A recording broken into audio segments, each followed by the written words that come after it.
bridges and this group when we have broken them. Most of you heard the voice message of Bridget, where he was telling people when we broke them from Onwada and with the Ferryman. She was saying to somebody that they did not do much because every information about this struggle is controlled by the GOS. That they cannot operate unless they are having information from the GOS. They knew. That is when they started, okay, since they are not having information from the GOS, they need to now plant people inside the GOS. Even the younger brother of Mazi Nnamdi Kanu put mouth in that subject also. That's what we're supposed to do. We do not need to question. We don't need to ask anything as long as only do so.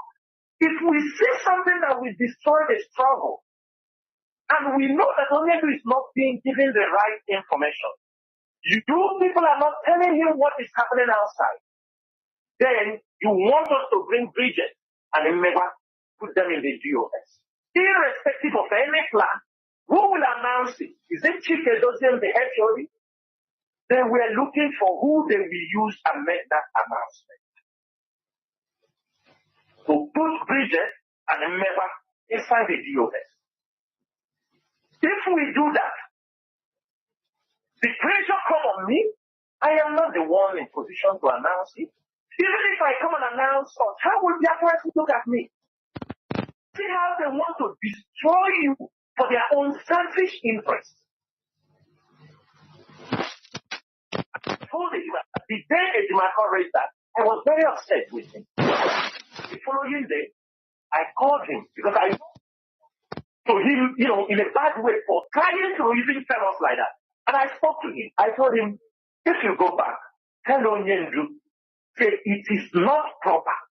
Even if you want to bring these people in the US, when he comes out and see how things have happened, he can do that. If he wants, the US is not for me. Tomorrow I may decide, Onyendu can come out tomorrow. When he come out and do this, I told him I resign. I resign. I become a normal floor member. I am just serving the people of Biafra. I can do that. It's just because at this point, if anything happens, Mazi Nnamdi Kanu will say, we abandon the struggle that he left in our care. If not, I will resign, become a normal member, pay my dues normal, nobody calls me, no more 20 hours meeting, no more 30 hours meeting, no more 40 hours meeting for trying to fix things. I could remember what Ejimako told me. He told me what we are doing is just the behavior of the brothers of the prodigal son. That when the prodigal son wants to come back to the family, everybody listen. That it is. I told him the Biafra struggle is nothing to compare or quantify with the prodigal son. People are dying in this struggle. Prodigal son went and squandered money. We are not talking about money. We are talking about life of people. Bringing Bridget and Meva into the GOS is a catastrophe. I don't know how to, I don't know how to show double face in my life. I will be the last person. Because I know what Mrs. Bridget has caused this struggle. I know what that woman has caused this struggle. But I reserve my comments. Because this is a woman that I respected, I give her attention, I explain things to her, but I found out she is a dear devil. Woman that is just destined to come and destroy. But for them, they think they are doing good. They don't listen. They don't even want to hear. Everything you tell them, it doesn't enter their head. They don't want to know. And how can you work with people who don't want to know? That was how this issue of Ejimako and all these things.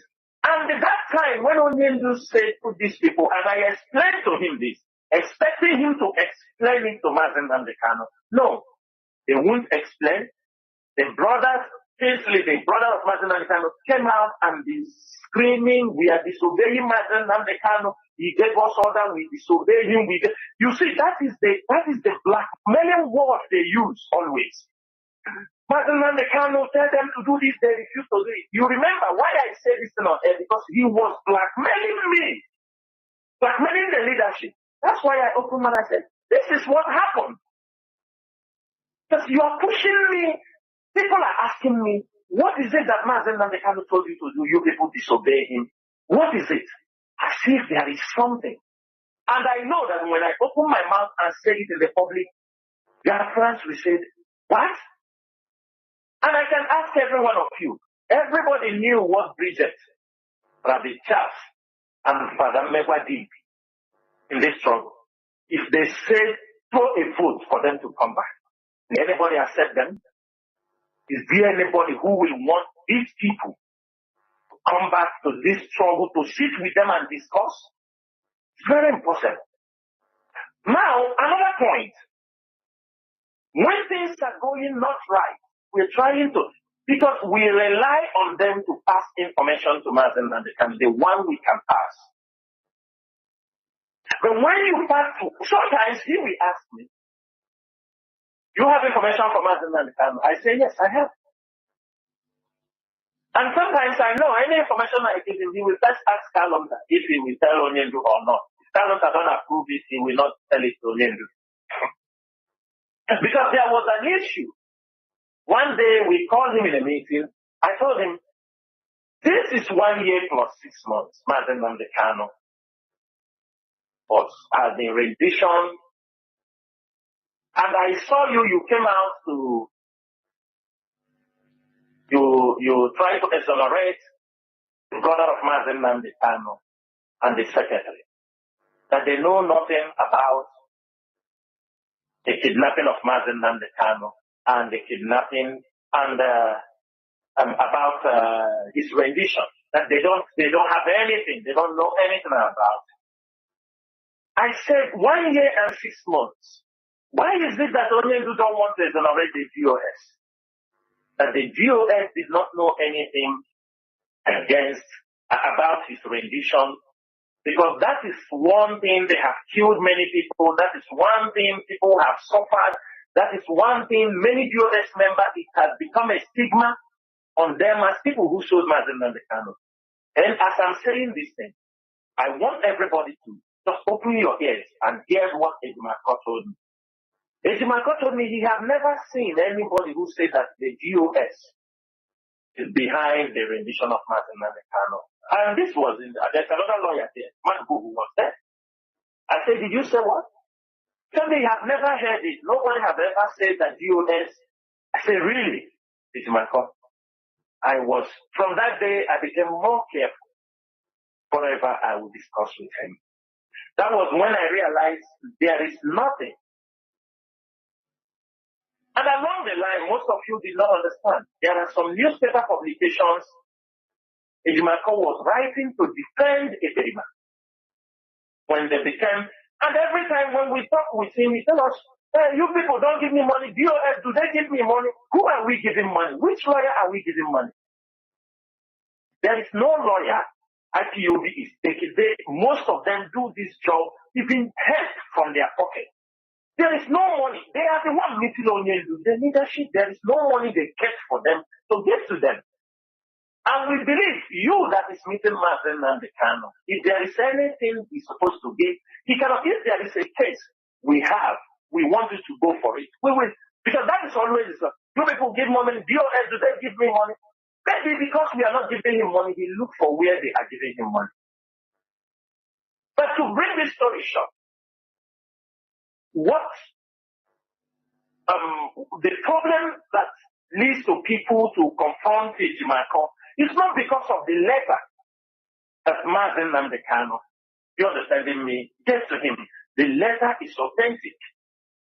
Mazi Kanu gave that letter. In fact, the letter came late. Nobody, unless a stupid person like those, his conspirators, because they fight, they know themselves. Nobody, no IPOB member or no IPOB leadership who did not know that it was only you that gave the note. We all knew. But our problem was that when Ejimako was given that particular letter, He went further to go on the newspaper, on the television, and write television. That is where the anger comes in. To tell people that he knew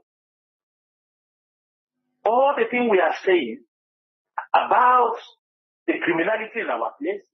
Himself also knows issues where people's car have been taken.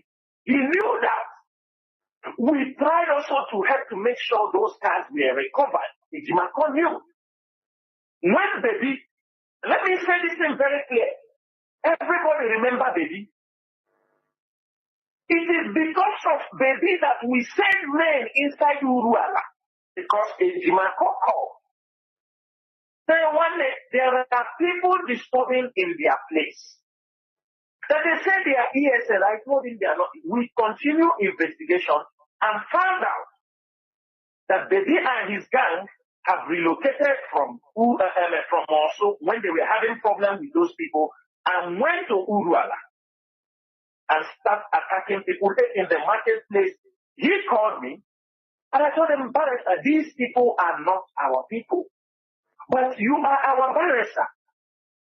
You cannot bring this issue, and we kept silent. I told him, don't worry, we will do our best. That was what led to haunting of Baby. You remember Baby that Nelly of Fable where they were promoting, supporting the one they were asking. Baby was terrorizing Uruala. Before we send people in to make sure that Baby and his team were neutralized. How can at the end of the day, people committing crimes, you now come on the national television and say the same people of Simon Eka is the same, they are the same followers of Nnamdi Kanu. How can you say that? When you know that somebody tell you he's an autopilot. This thing did not happen months back. He told you he had his own liberation army. He had his Biafra liberation army. He's the prime minister of a Biafra government in exile. You knew all this. These things are not new to you.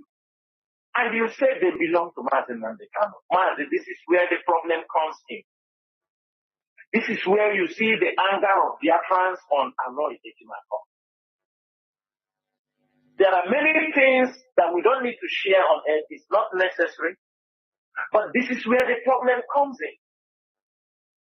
He knew when the Prime Minister turned himself from spokesperson to ESN, every title he has taken. And at the end of the day, he knew. He said he knew all the publication. How is the Prime Minister?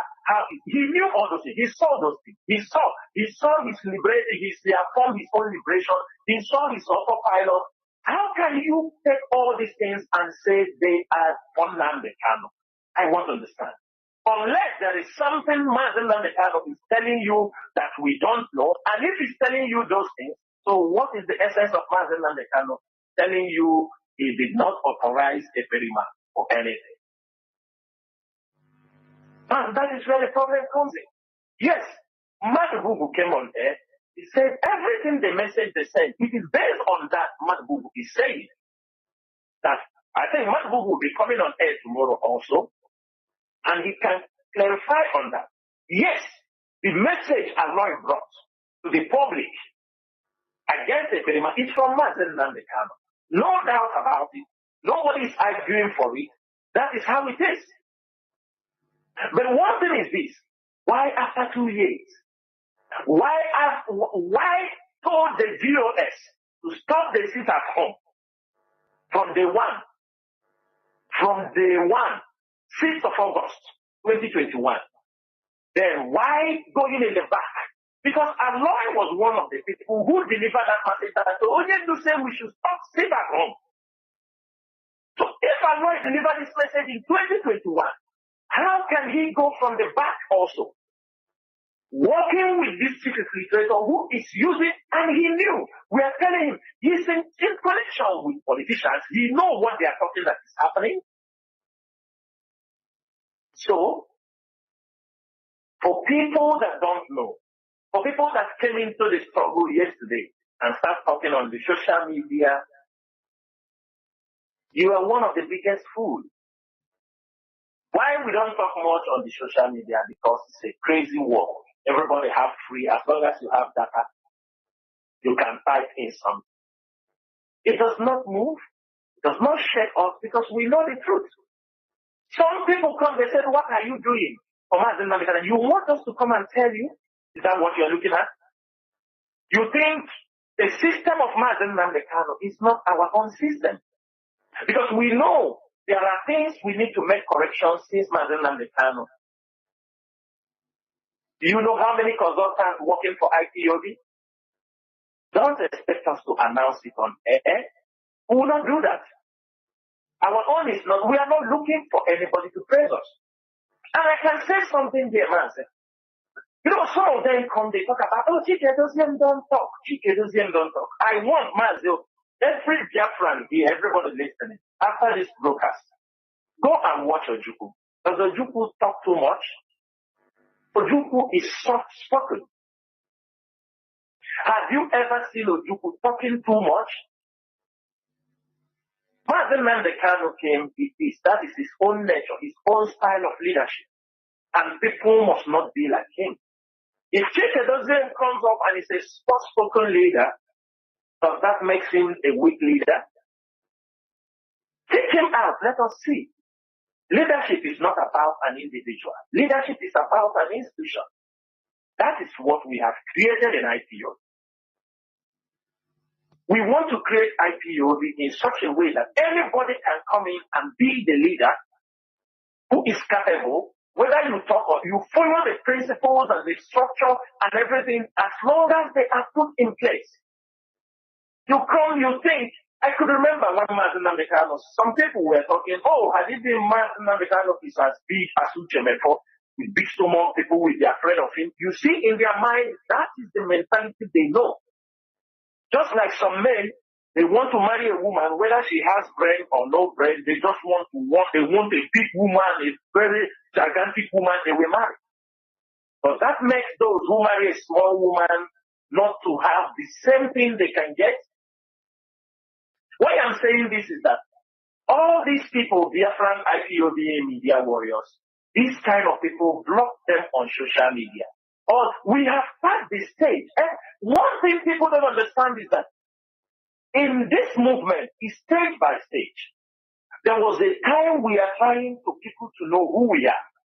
We are trying to share our grievances. We are trying to, you understand me, when they were calling us miscreants, that time, we do everything to make sure that the public, the international community knows us. Today, they knew IPOB. They knew the reason why IPOB is agitated. Nobody call you a miscreant again. Today, they address you as a Biafra, or they call you an IPOB member. That is the thing. And when we have come to this stage, we need another strategy. The way we speak, the way we convince people, the way we talk to people. At this moment, it is not your papa, your mama. You educate somebody because you have a lot of information to pass out. Because they are new. They have nothing to offer. They can't even make a simple argument. They can't be constructive. That is why you need to be very, very focused. Mazi, to go further on this issue, you know, the visit of Mazi has opened the eyes of many things. Just that short visit, a visit that has been denied for over 2 years. We wish that it is how Kadiaman wanted. Because you found out that for 2 years, they have lied for Mazi Nnamdi Kanu for many things. And which our brother was saying, who is feeding you? Mazi was asking, who is feeding you these things? Let me ask everybody, you know, when I come on air, I want to explain things that people can understand. Let me ask all IPOB members, families around the world. Any coordinator, any continental rep, do you communicate with Kalonta? Do you tell him the day-to-day activities of this movement? No. Do any one of you present him what the leadership is doing, from the top to down? No. But how can he be able to know what is happening in IPOB leadership? In IPOB. He is not in IPOB presently. Even before, he's just because a brother to Mazi can he say this. He don't even know how IPOB. I have been in this struggle for 10 years. He may have discussion with his brother, there is no doubt about that. But in IPOB structure, I have never seen him in any meeting for IPOB structure. I have never seen him for everything we are doing. So where do they get the information that they go to feed Onyendu or based on only gossip? For example, all of you saw what he wrote last time that they went to Chinasa's hotel in Imo State. Where they came to catch me, then I ran away from the hotel. The other time he said that my parents are living in the military barracks, that I took my parents and ran, they are living inside the military barracks in Abia State. Does this now tell you people when this blackmail that the moment they arrest Mazi Nnamdi Kanu, that Chike Doziem, China Sanwo-Olu, and the Powerful were in Nigeria cruising with their jeep and lavishing money? Have you people seen where that? Are you seeing the connection? All these things, I'm telling you, they're going to fit Onyendu these lies. And Onyendu, of course, is a human being. He can be wondering, is this the people I left? Is this the men that I left that are doing these things? Some he might believe, some he might not believe. But I'm not putting any blame on him until he comes out. These people went to the point. Look at the media warriors. The job all of you are doing. All of you coming on the social media. You know why I'm saying this thing? Somebody almost made the Giyama or I am saying these things because maybe tomorrow, if I'm not alive, Onyendu comes out or anything happens, people will say, Chinasa once said this thing on the radio. These people went to the point to say that IPOB leadership don't talk about Onyendu again. The media, we have totally, you understand me, that it is now, we are doing, that we have hijacked the radio. All the protests we are doing around the world, they don't tell Onyendu anything. They don't tell them people protest for him. They don't tell him anything. What they go there is to say, the leadership do this, the leadership do that, the leadership do this, they did that, they did this, and sometimes, even to the point, there is somebody I'm not going to call his name, that is an in-law to Onyendu. He goes to visit Onyendu sometimes. This is a man, I have never spoken to him in my life. I don't see him. I cannot recognize him. Chike Doziem have not spoken to him. Because I know if me and Chike Doziem, let me say me, if me, China Sanwo-Olu have not spoken to him, automatically it's difficult to hear that Doziem has spoken to him, or Mazi Rumike, or Azayoba, or Abani, if I have not spoken to him. A man who has not spoken to China Sanwo-Olu before.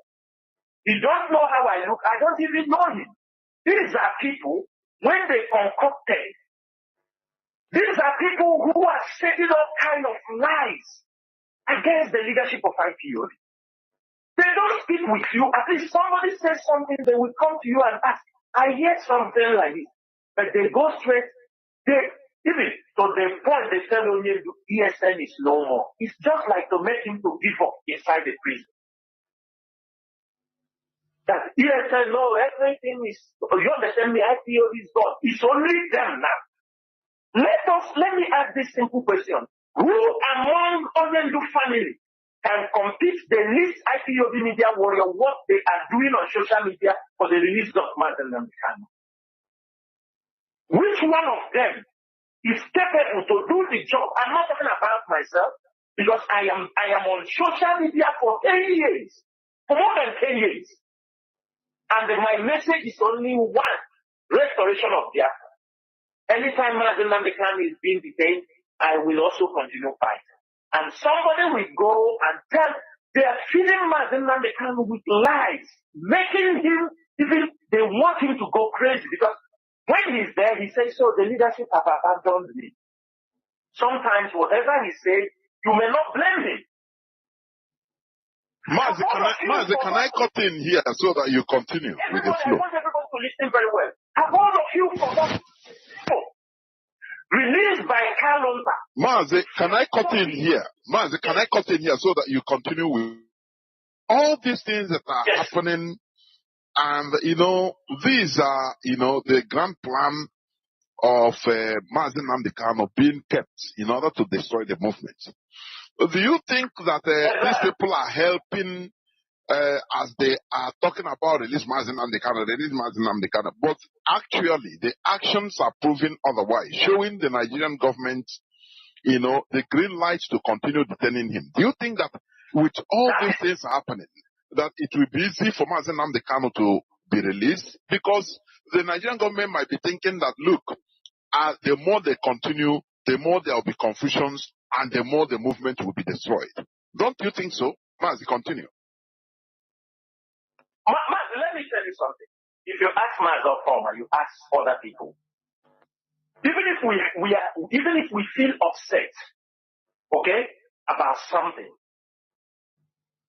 we can only communicate through the lawyers. We don't have any other means. Sometimes also, somebody like me, I don't communicate. Reasons, I have reasons. Mazi Nnamdi Kanu is in the hands of the enemy. Messages, if you pass a message to somebody who don't know the foundation or like a signal for the person to understand, they may not effectively communicate that information. We don't write. Reasons are, if the enemy is in the hands of the enemy, if they found out there is a grudge or anger in us, are you understanding my point? Maybe we are not happy for something, or they may use it, they get a very big chance to use it to attack, widen the anger, widen the problem. We understand those things. And that's why, anyhow it is, we keep our calm. With the black men, with everything. First, let me tell you, people in America, I want to ask every one of you, and because I'm saying this, and these are the lies they have put on the members of the people in America. Let me ask you something. Is it Chike that closed the account in America? Does Chike know what happened in the account in America? I'm sure the answer is no. Is it Chike people in Germany, the German family? Is it Chike that closed the account in Germany? Is it Chike? Because why I'm saying this is so that you people will know the lies they put on this gentleman. They told you that Chike was the one that closed the account in America. The account, me and Chukwu, your former, went to talk about. Even we become enemies because we asked them when they were saying it is in Nayanya. We told them, give us evidence that it was Nayanya that closed this account. The women in America are there. If I am lying, come and tell me. And me and Chukwu, your former, told us, give us a subpoena if you think, so that we can show it to the leadership. Say, this is true, it is not. But today, they said the Chike doesn't close the account. They say the Chike doesn't close the account in Germany. They say the Chike doesn't close the account in South Africa.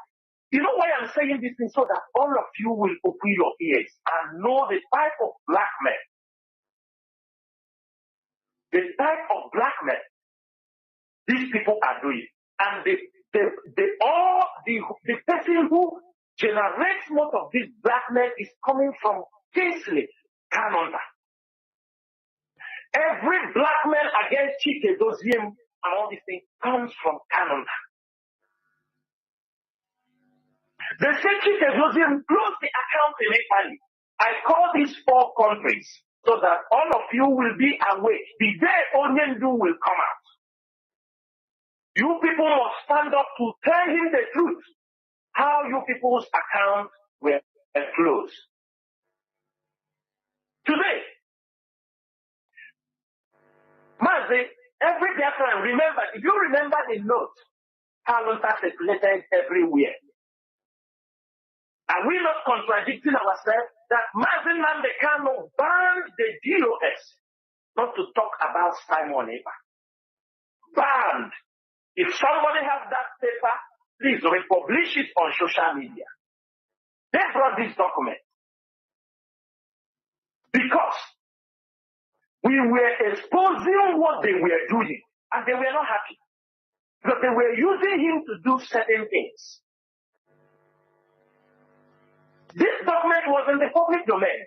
So, if only to ban the DOS not to speak about Simon Eba. Now, ask yourself, Onyendu said, make a paper disassociating himself. Also, if we want to be selfish, we will say, let us wait until Onyendu leaves the ban. Until he leaves the ban, that DOS should not talk about this. Are you understanding what I'm saying? Because we know what all the games they were offering. The documents are there. They shared it on social media.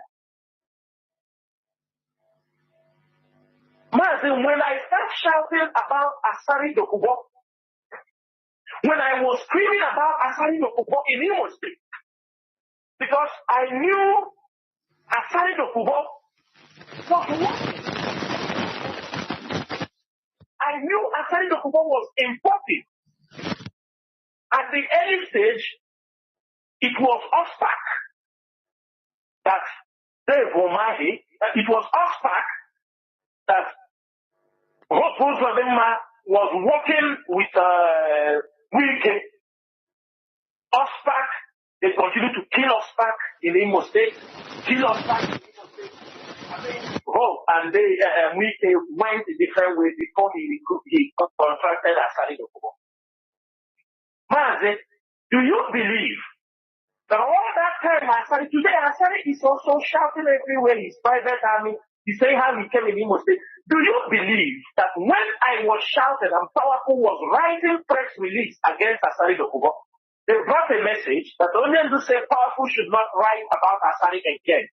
Because Asari was working with Hoku Zodema and they have a business with Hoku Zodema. I am saying it on the radio.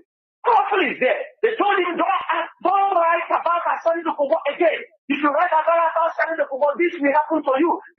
What are we doing to ourselves? Then Asari grew wings until they saw Asari in Aso Rock, where he was pronouncing how they will kill, don't release Mazi Nnamdi Kanu. All of a sudden they wake up. They come to tell us, nobody is saying that we are there. Asari is attacking Mazi Nnamdi Kanu, nobody is saying anything. Why all this?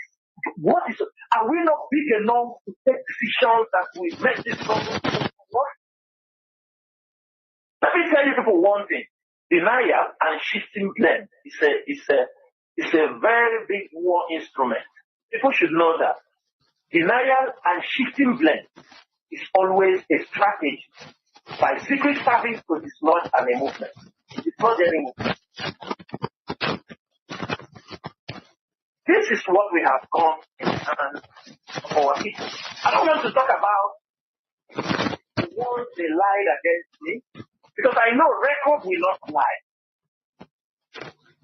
As Nnamdi told Onyendu that she has given me something million. And I said, okay, maybe the accounts are there. When Onyendu come out, I will make it public. There are things I will never want it to go under the table. I start to ask. I said to myself, when was the last time I had anything to do with Nnamdi?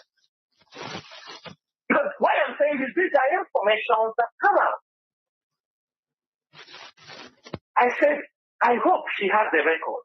I have said this thing on Radio Biafra on many occasions since 26th December. 26th December 2021. Everybody put this date down. 26th December, that was the last field date. This is the last day I have anything to do with Nnamdi till today. This is the last day I stopped requesting anything from Nnamdi. The last day I have spoken to her. The last day I have given her any message till date. reasons are there. There are reasons. When Mazi Nnamdi Kanu was rendition, he gave instruction, if we need anything, we can take it from Nnamdi. Money for things, and we know the site he's talking about. I used to send Nnamdi messages of our fallen people, people to bury, people that have cases that they bring out. I'm sure any transaction she makes, I am 100% sure she has the account.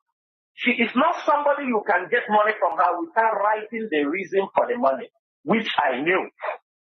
They are all there. But the time I was very careful before this date was when I requested money from him the first time, after Mazi Nnamdi Kanu was brought in Nigeria, I make that request, Sisi to Chika Edoziem, Sisi to Nzurumike, and Sisi to Chukwudi Ofoma. When I sent that request to her, she told me that if I want her to release any money, I should not see anybody about any request that I want. If I want to get money from her, that I can only send it to her. And I didn't feel comfortable because I know the way this woman behaves. I said, if I do things only with this woman, why not I forgot to say one day. And the same message, because when they will talk to tell Mazi Nnamdi Kanu, they'll just come out and they will start blackmailing you. I know, I think ahead of them. The same message she sent for me, I sent it to Mazi Ofoma. I sent it to HOD, sent it to Mazi Nzurumike. I said, Theo, I'm making a request that I want people to be aware that I'm making a request. But this woman told me if I gave anybody CC of my request, that she will. Then, Mazi Ofoma advised me, this is a simple thing, make request to her, and just for her to see, then you will send a copy to Edoziem, or that's all. I said, okay. So any request I make for her, we make screenshot, I send it to Mazi Edoziem. And most of the requests were people in the court. People that were being held, people to bury, many people were mainly burials, people being held, and some of the officers, their parents died, they need to bury them. That was where the range of our requests. Now, on 26th, I made a request about some of our members in the prison in Abuja, which Mrs. Egole was inside, Ngozi Adade was inside. Many of them were inside in Abuja. Mazi, do we need all these details? Is it not so detailed? Yes. No, Mazi is better because that accusation is there. Are you understanding me? I'm saying it because the accusation is there. I may not be here tomorrow. We don't know. But I'm saying I just want to cut it short. Mazi, at that particular time, I asked this woman, there are people in the prison in Ebonyi State and people in prison in Cross River. When I ask, I want to say why I stopped communicating to her, asking her for anything. That's where I'm coming to. When I asked her, I asked her to send money to people in the prison. It was during December time, there was cold, and some of them are still in prison. They're still in prison till today. They're still in prison. And the people in Cross River, I told her, please, I didn't ask something that I can do also myself when I have money. Send Ebonyi people 200,000, send people in Cross River 150,000. She told me she will not do it. That unless I give him a lawyer. I told him these are people in the prison. The one in Abuja that gives to Emeka, President Emeka. The one in there gives to their welfare. These guys are in the prison. It's cold period. She told me she will not do it. I told her why. Said I should not ask her unnecessary questions. That was when I told her I will never come to you again to ask her for our people. Because I found out you are using it as a ransom. She told me if you don't come to me, other people will come to me. Until today, I never go to her because I'm a man of principle.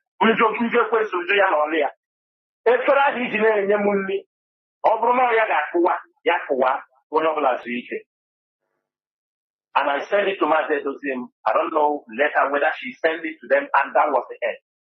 You know why I'm saying this thing? The way they have planted to destroy this struggle. And there are people, when we see them in this struggle, we start shouting. But let me give you another example. You see the audio message you hear in where they will say they will kill Mazi, that Onyendu gave him weapons. Which weapons? It is Kalonda that started that lie. That was what he used and deceived many people in Biafra land.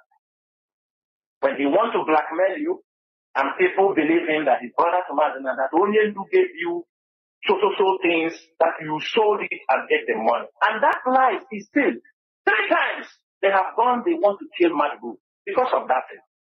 3 times.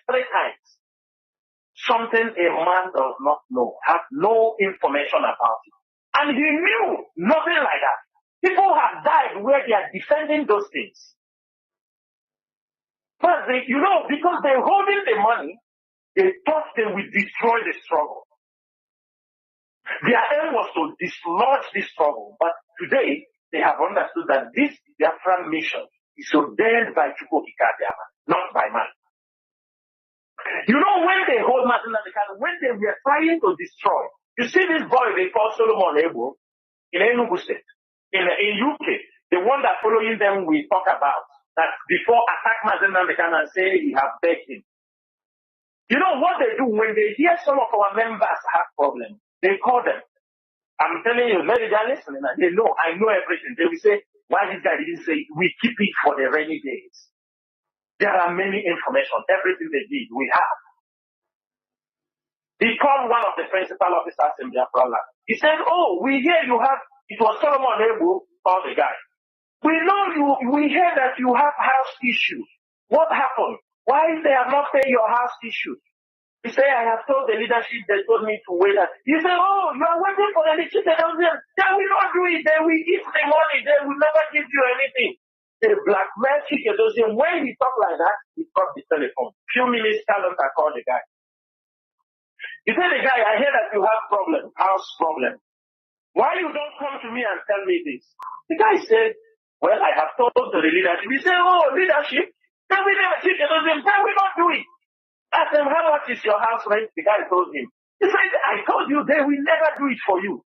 People that are hearing my voice, you know what this leadership have done for all of you. Both the one from our boss and the one the leadership have tried to keep to make sure this struggle is moving. There has been, when they deny us funds, He told the guy, okay, send me your account number, I will put that money for you. He said, excuse me, I need one favor from you. This is Kanu talking to the guy. He's a principal officer. He said, I need one favor from you. He said, what's that favor?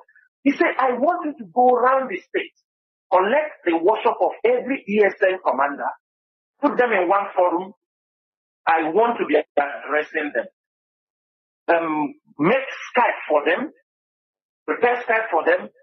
Then when you prepare this thing, you call me, I will be addressing them. The guy said, frankly, I don't know about ESN commander, so I am not aware who is who. He said, if you need this information, I think the best person you can ask this thing is Mazi. He said, the guy who? He told him this is an insult for calling my name where he is. That he started to abuse the guy in Papa, in Mama, curse him. The guy said, what did I do? He cursed the guy until he closed the telephone on the guy. Mazi, can I ask you? Mazi, please. Mazi, can I come in here? Yes. Because, this thing you are saying, sometimes it will be, I know many people will be itching. Then when they are big you know why I say this? Let me ask. Which money is this guy, Kanu dishing out? Or we go go IPOB, or we go and get by. That is what we, how can an organization be held hostage? The fund, and now they'll be using it to as they want to do well and this and that to gather favor from people. Whereas the organization is there with the structure, and we believe that things are going well. You know, they are surprised. How are the men being taken care of? In Abia State, they sent somebody. He went to ask the students, hey, you people, are you people eating? Are you people eating? If you are not eating, this woman, remember she's the one in charge of the finance, so he will let me know. He said I should ask you people, if you are not eating, they will give you money. We got the information. And Makachireke, on this platform, I told the people, if that guy come close to the camp, come close to ask anybody, kill him. So we have a message. Any of them that tried that nonsense, because that was what they did at the early stage. They destabilize, they use the money in their possession, and they go, when they do that, when they cannot, they go to Union, they tell you ESN, nothing. They are not doing anything. They don't know about ESN. They don't know the work of ESN. They don't know. But what they are doing is they hear that ESN pursue Fulani somewhere. Some of them ran to a governor to tell him, you see, ESN is doing, they are pursuing Fulani, they are helping you to control security. We need some money. They take money on behalf of ESN. We have all the records, but I'm not going that side. Because at no, but the Lord trying to say we here, but what's your range? That's all now. But what's in that one over range? Thank you. I will turn over range. These are the things they have done, trying to discredit the leadership. Because of me, what have I done? Somebody can ask them, what did Chirasamoru do to you people? Just ask them this question. Ask them this simple question. What have I, maybe because I'm so outspoken, they cannot intimidate us. We are not people that they can come and bow down for them. We don't bow for people. We respect Mazi Nnamdi Kanu. We adore him. We obey him. But if we reach where the siblings of Mazi Nnamdi Kanu will ride on our head, because if it's not Mazi Nnamdi Kanu,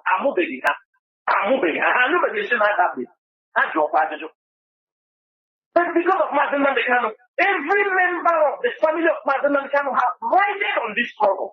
They have ridden on this leadership. If they have did this to us, and we are still here respecting Mazi Nnamdi Kanu, that is a very great sacrifice. We have not, because of what his family did to us, we have not disrespected Mazi Nnamdi Kanu for one day. I have brothers and sisters. People have brothers and sisters. Azayoba have brothers and sisters. Mazi Nnamdi Kanu. All of us have brothers and sisters. People who are outspoken also like us. But all of us cannot be. I don't think my brother can insult somebody because of this struggle. My sister cannot insult somebody because of this struggle. We are contributing, and many of us. This one, Mazi Nnamdi Kanu sibling will insult us, blackmail us. His sister will blackmail us. The in-law will blackmail us.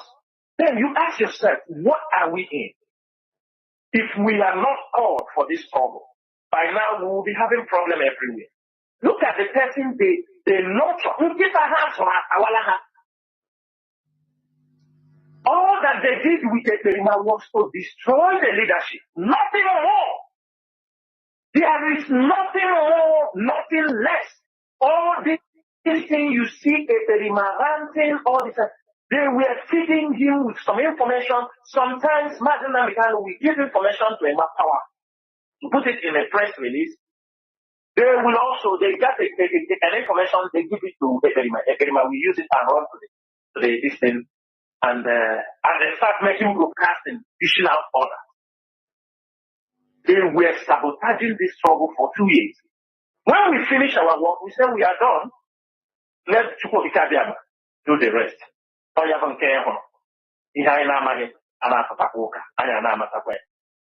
And that is the prayer everybody's supposed to be praying. And that is all. So, if I go on this land, we are not going to leave here today. And I would like to stop here. In case there are questions you want to also put down, I am here before we go to the next topic. Yes, in all this, there is this news headline. Patrick, are you there? Yes. Oh, sorry. Sorry, I muted my distance with you. Sorry. Yes, I was talking before. I said yes. There is a question about this. There is one news or news headline talking about the Nigerian defense chief. He said that IPOB that is going to finish IPOB. You know, I want to know from you. Talk about it, please. What has brought this? Is it because he is a new,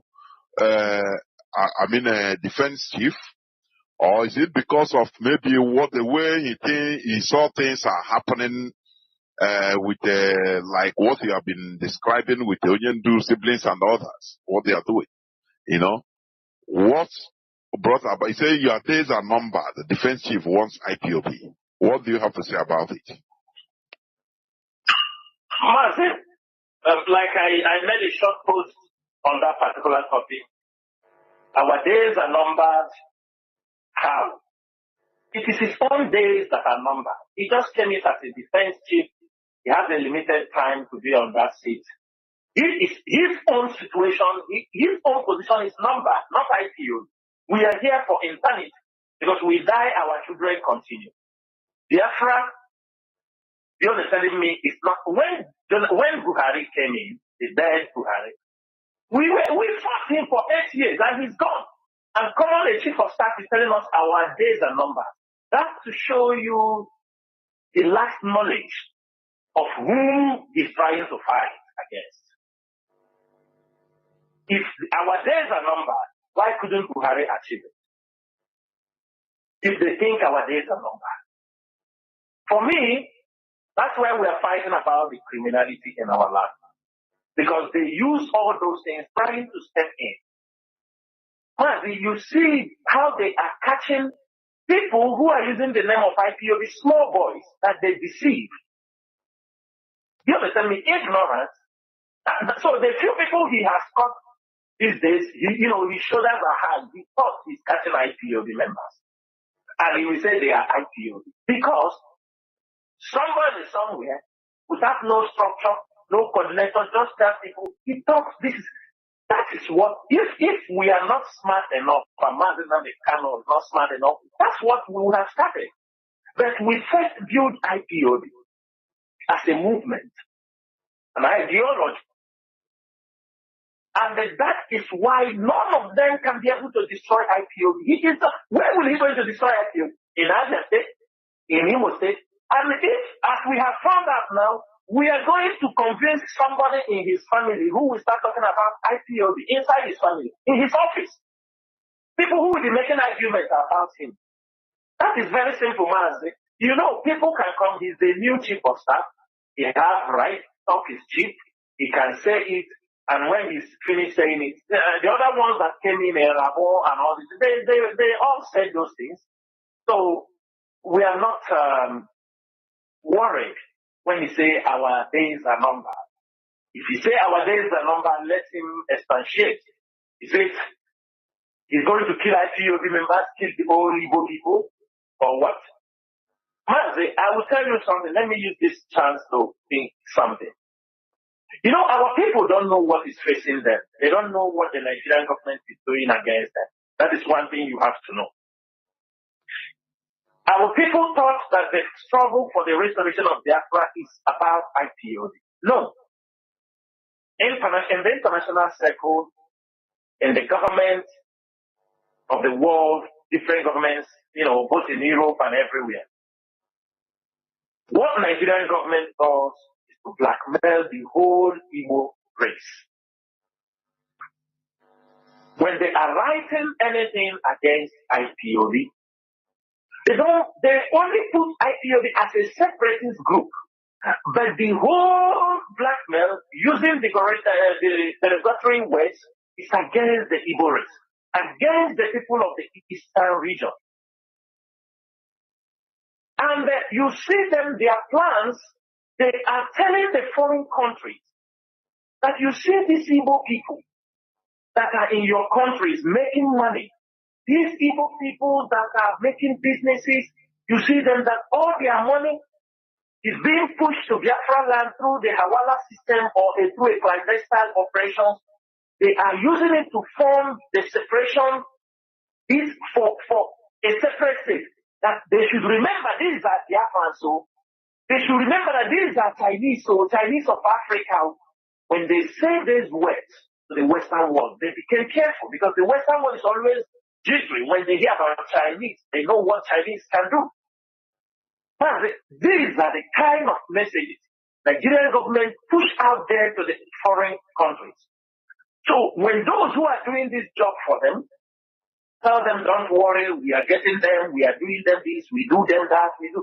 And it is not only about the evil people, even some part of the they put them inside.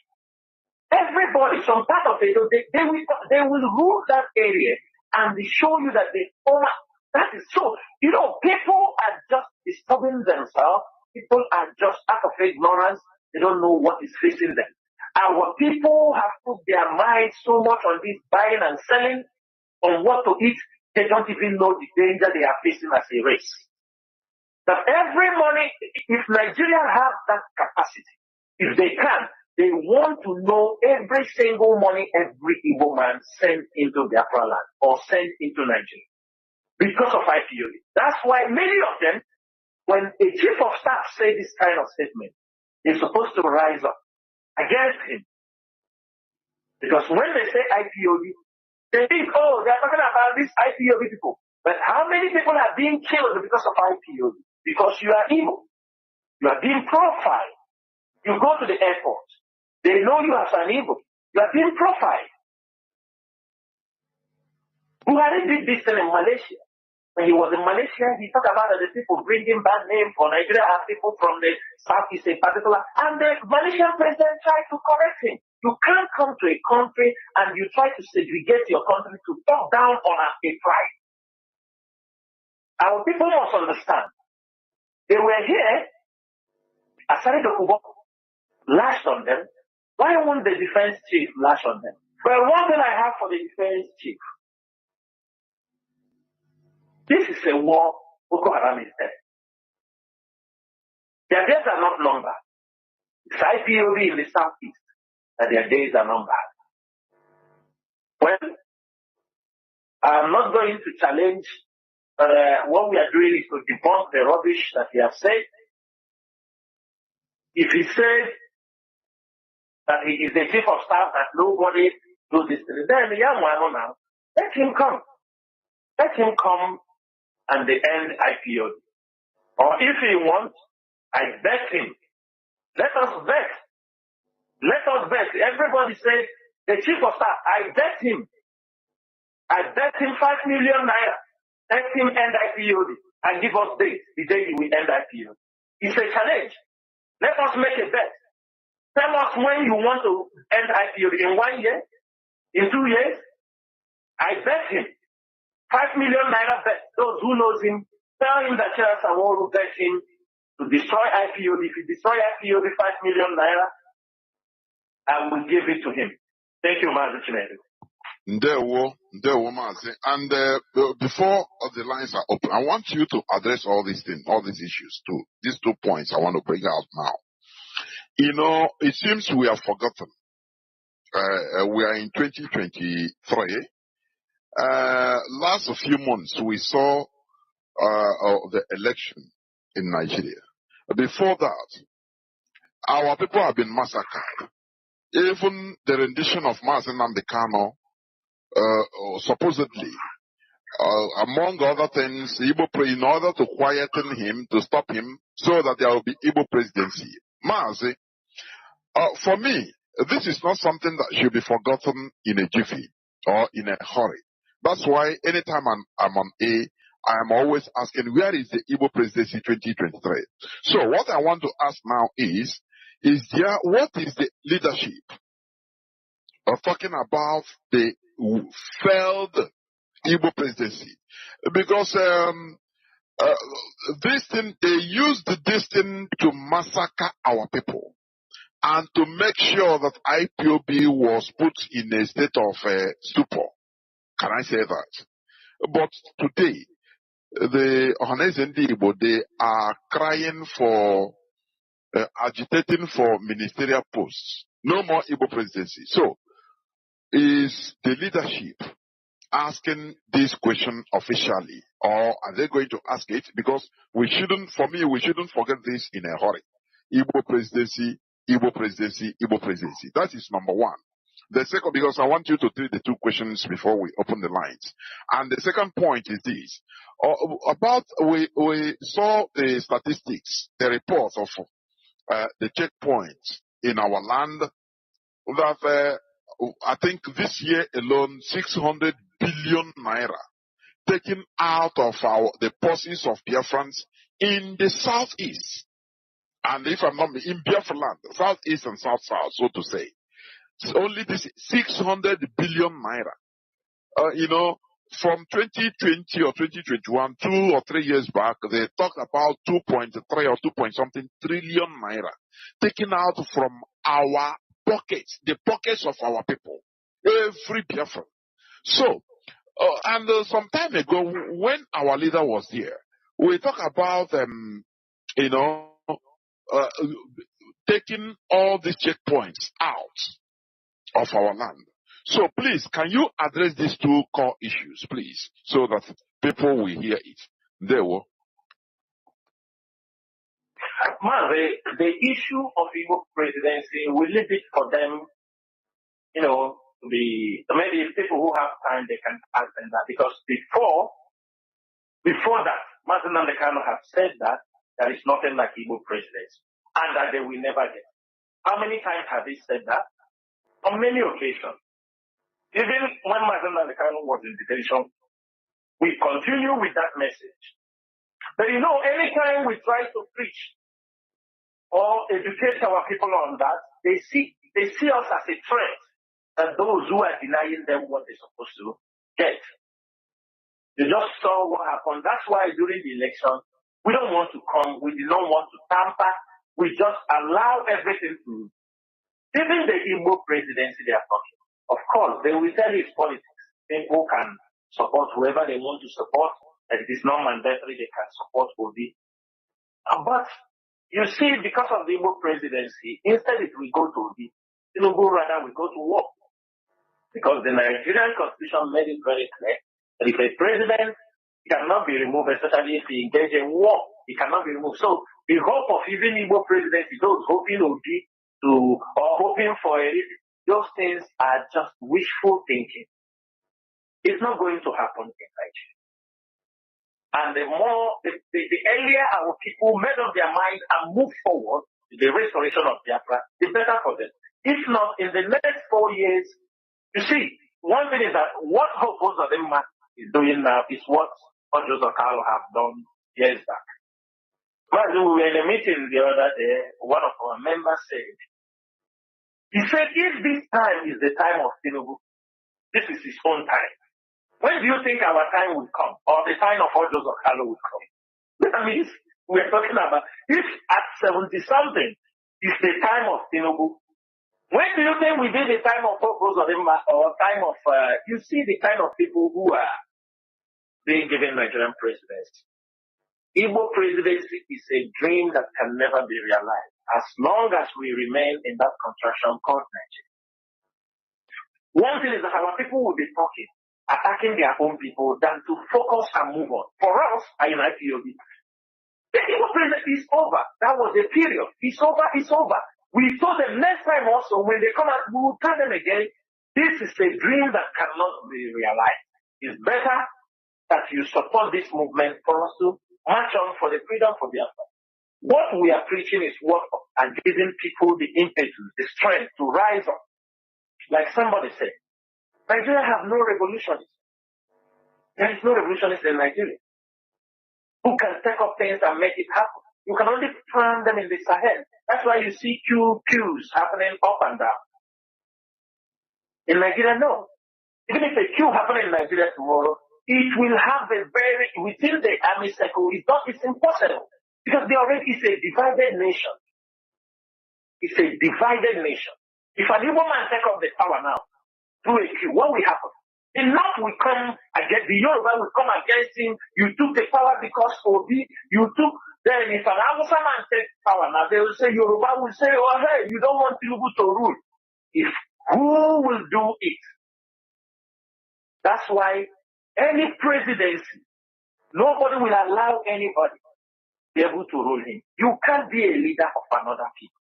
You can only be a leader of your people. These things they are talking, why not if Biafra is restored? Then you talk about you want Igbo presidency, you talk. Because if Biafra comes, instruction Mazi Nnamdi, maybe that time we will return to Anambra presidency or with a presidency. You know our people love division so much.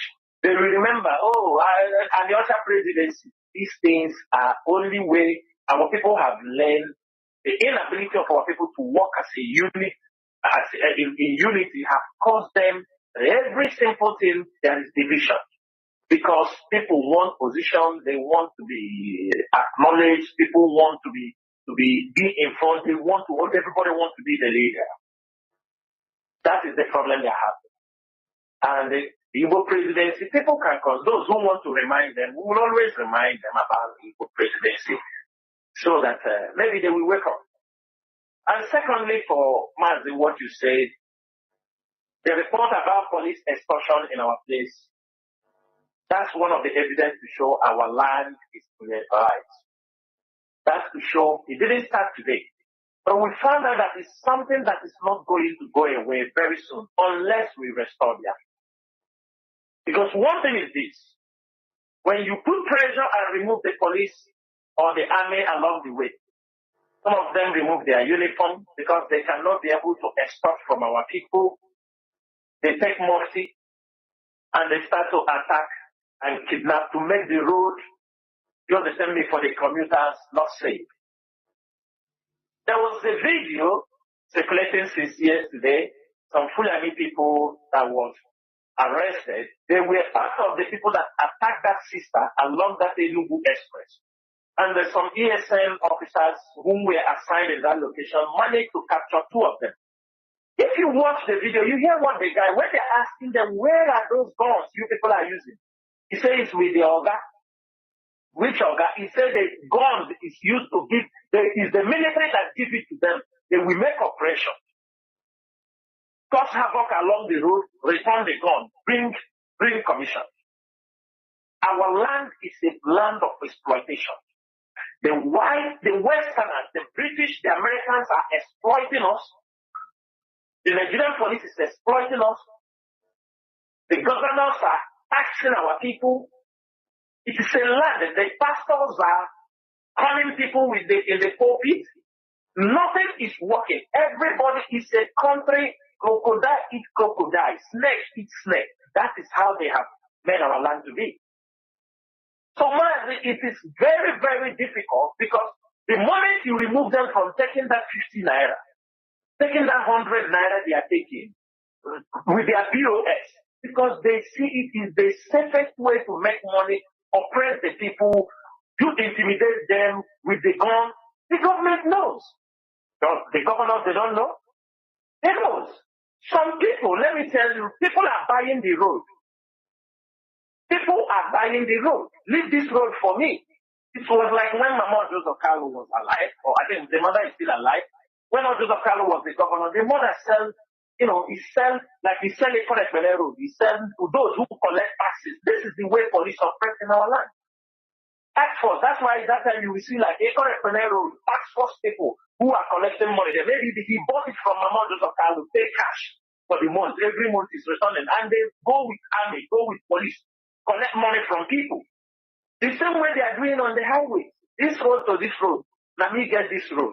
All the returns have somebody they are accounting it for. Where can I leave this road for me? All against our own people. But do our people understand what we are into? Do they know that we are under bondage? Do they know that that is not the way people live? Even why the police will be extorting, nobody wants to talk. Nobody can even ask questions. Instead, the people in the car will tell you, okay, give a number, we they go. Give a number. In a transport, somebody is in your car, you are traveling, the army will bring him down. Take him down, the driver moves. It's not his problem. You are bringing somebody from Lagos. You can't even ask anything. They tell him, bring your bag. A young man, maybe they found money in his account. The driver will not even, I'm coming with this guy from Lagos. No, they will not. They will just hand you over and the people will say, I beg you, follow them. If you have any problem, go and settle with them. This is the attitude that our people have developed. And this is a very destructive way of life. Mazi, highly destructive. What you are saying, highly destructive. The person will be left alone to be slaughtered or to be, and they go their way. Yeah, nobody cares. Slave mentality. When they step this guy down, maybe in the middle of expressway, maybe from Delta State to Onisha. Maybe the guy don't know even anybody that place. He don't have anybody. And that is how that person, they can be killed, they can stop everything. He can't say no. This is a passenger with me. He didn't do anything. He didn't rob the car.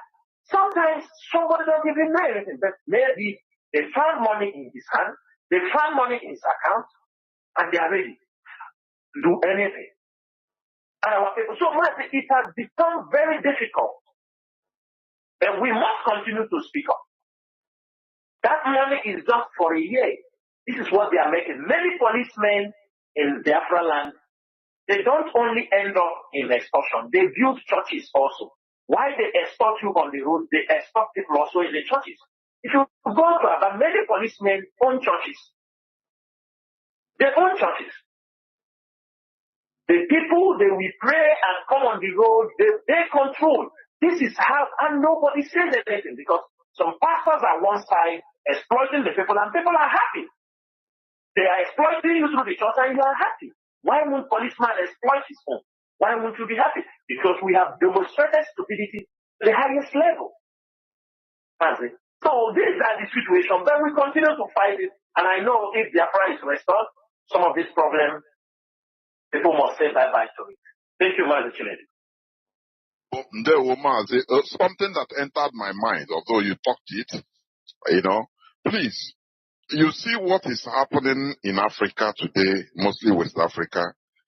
One of the main reasons why the West wants to use Tinubu and Co to fight Niger Republic or the military junta is because of gas coming from Biafra land. Gas from Okwa, which the Europeans want to use to replace Nord Stream gas from Russia. So that's why if people are saying that, oh no, this thing doesn't concern, I laugh. Because it concerns us more than anything. So what are you going to say about what is happening mostly in Africa, in West Africa? Now, please, before the lines will be open. Go on, Mazi. Mazi, thank you so much on this particular issue. I want to tell our people, because our people are people of emotions. They don't critically analyze things. You see people coming on social media, let's go to Russia, let's go to Russia, let's go to this. They are not asking. I have said this thing that international politics, from our experience, from things we have done, who we have tried to engage, we realize it is not on emotions. You cannot win the hearts of countries that have economic interests in your place through crying or through impressing them or through telling them, oh, we need your help. It doesn't work that way. If our people understand that the genesis of the whole problem now coming up is because of our own natural resources, some people don't understand. Some people don't even understand why they have militarized Oguta with the Nigerian naval base. They have stationed a big naval base in Oguta. Why? People don't understand why killings is going on in Izombe. Most of our people don't understand why. Most of our people don't understand what is even happening in the country. Sometimes when you try to write something to make them think, somebody will tell you, how is this thing going to remove Nnamdi Kanu in the prison? One of the most stupid questions people ask on social media. Reasons. But you ask yourself, how come, if it is not interest, how come it is a CIA private jet, a CIA, Phoenix Airline, chartered airline is in America? How come it is a CIA agent chartered flight that was used to carry Nnamdi Kanu from Kenya to Nigeria? How come? Who is interested? Who and who is part of the plot? How come? How come that after the rendition of Mazi Nnamdi Kanu, that Nigeria will spend $670 million in the USA and Europe trying to dislodge IPOB with internally? That's why you see 4 governments in exile in abroad, 4 in America, and the 1 in Europe. 4 governments in exile. You ask yourself, is this a coincidence? No, it's not a coincidence. It's because the love and greed for money for our people.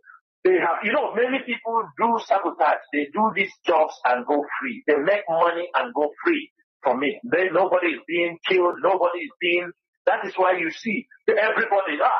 These guys don't make money by shouting and fighting against IPOD. They make money. Now, Mazi, this issue is something I want our people. We have to be very, very careful. But I'm going to make certain things very clear.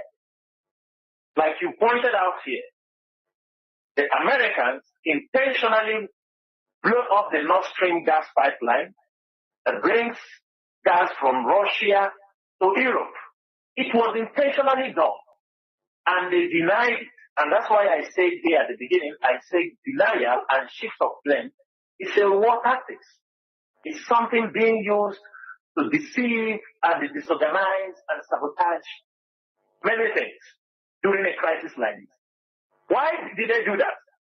Because they knew the pipeline. I think most of you have seen the pipeline. The pipeline that runs from Imo State and Abia State is gas pipeline. It's led down from our own land, That who led this? Chevron. Chevron. Mazi, do you know on record they say the gas pipeline from Nigeria from Warri, Mazi? It's a lie. No, that is what they write on record. That is what is written. It's a lie. It's a lie. The pipeline comes from Imo State. If they say it's in Warri, we shall see. You understanding me? We shall see. They say it's from Warri, no problem. We shall see. This pipeline, Chevron has invested over $19 billion because they want to be selling gas to the European countries. They don't want Russia to be selling for them. That's why they attacked the Russian Nord Stream pipe gas line. Now, our own gas is led from Imo State and Opa. The same pipeline heads directly to the North Africa. And it goes in the middle of Niger. Let me tell you something Nigeria don't know. With the cooperation of France, because France is involved also, they're involved in the deal. Niger gets royalties from the pipeline from Nigeria. They get the royalty. But our place where the gas is being pushed, we get nothing. No electricity, nothing, Africa. Now, this pipeline, there is something Nigeria don't understand. Mali discovered that this pipeline that goes through Morocco, France did not want to tell, they didn't want to tell Mali so that Mali cannot get any royalty. So the money goes to the France. So France led this pipe from Niger at the border of Mali, part of Mali, and go to Morocco. So the royalty money for Morocco, for Mali, goes in the pocket of France also. And this pipeline goes towards Tunisia. That's why when we are talking here, you were talking about Tunisia. Tunisia is all these things they are exporting and deporting blacks. They are being supported by Europeans. They don't allow them to come here, do anything. They won't talk about them. If it is something that they will be shouting, human rights abuse, human rights, now they call it immigration policy. That's what they call it. They are not seeing how Tunisia is throwing people.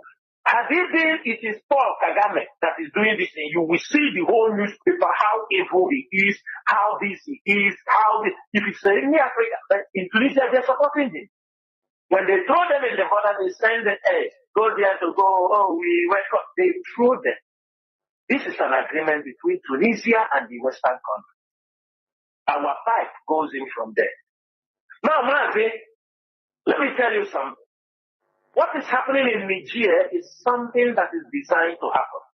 And I want our people, everybody listening, for those who want to run, they have circled you. You are running nowhere. That's why you see the Northerners shouting, we don't want war. Now, these Russians have drawn a line along the Sahel. They have taken Guinea-Conakry down to the West African coast. There is a sea. From there, Guinea-Conakry with Mali, Burkina Faso, Niger, Chad, Sudan till Port Sudan. So they have crossed, and there is war in Sudan. Now, if there is anything happening in Nigeria, people cannot run to Chad and go to Sudan because that route, maybe they want to run to Saudi Arabia, they want to escape.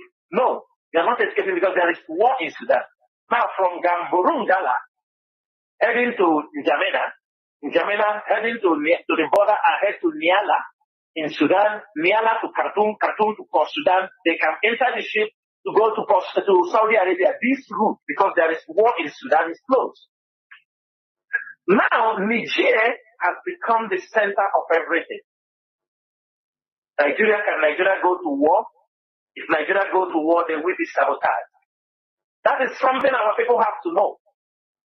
They can never go to that war in unity. Mazi, the former president, which is Bozum, he is from the Fezan tribe, a minority tribe in Libya and a minority tribe in Niger. Yes. He's from the Fezan tribe. This Bozum, a couple of months back, you saw there was a clash between verbal oral abuse by the Mali president and Mali officials calling him a foreigner, an Arab, coming to pick up. And now, this Tachini, who is the president, the true leader, who is now in charge of Mali, he is from the Hausa tribe, Mazi. And you know the Hausa people, this is first time power is falling in their hands at this very critical stage.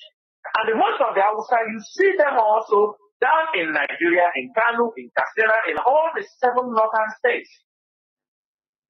So, if Nigeria tries to go to war, automatically the Hausa people will sabotage that war. They will sabotage it.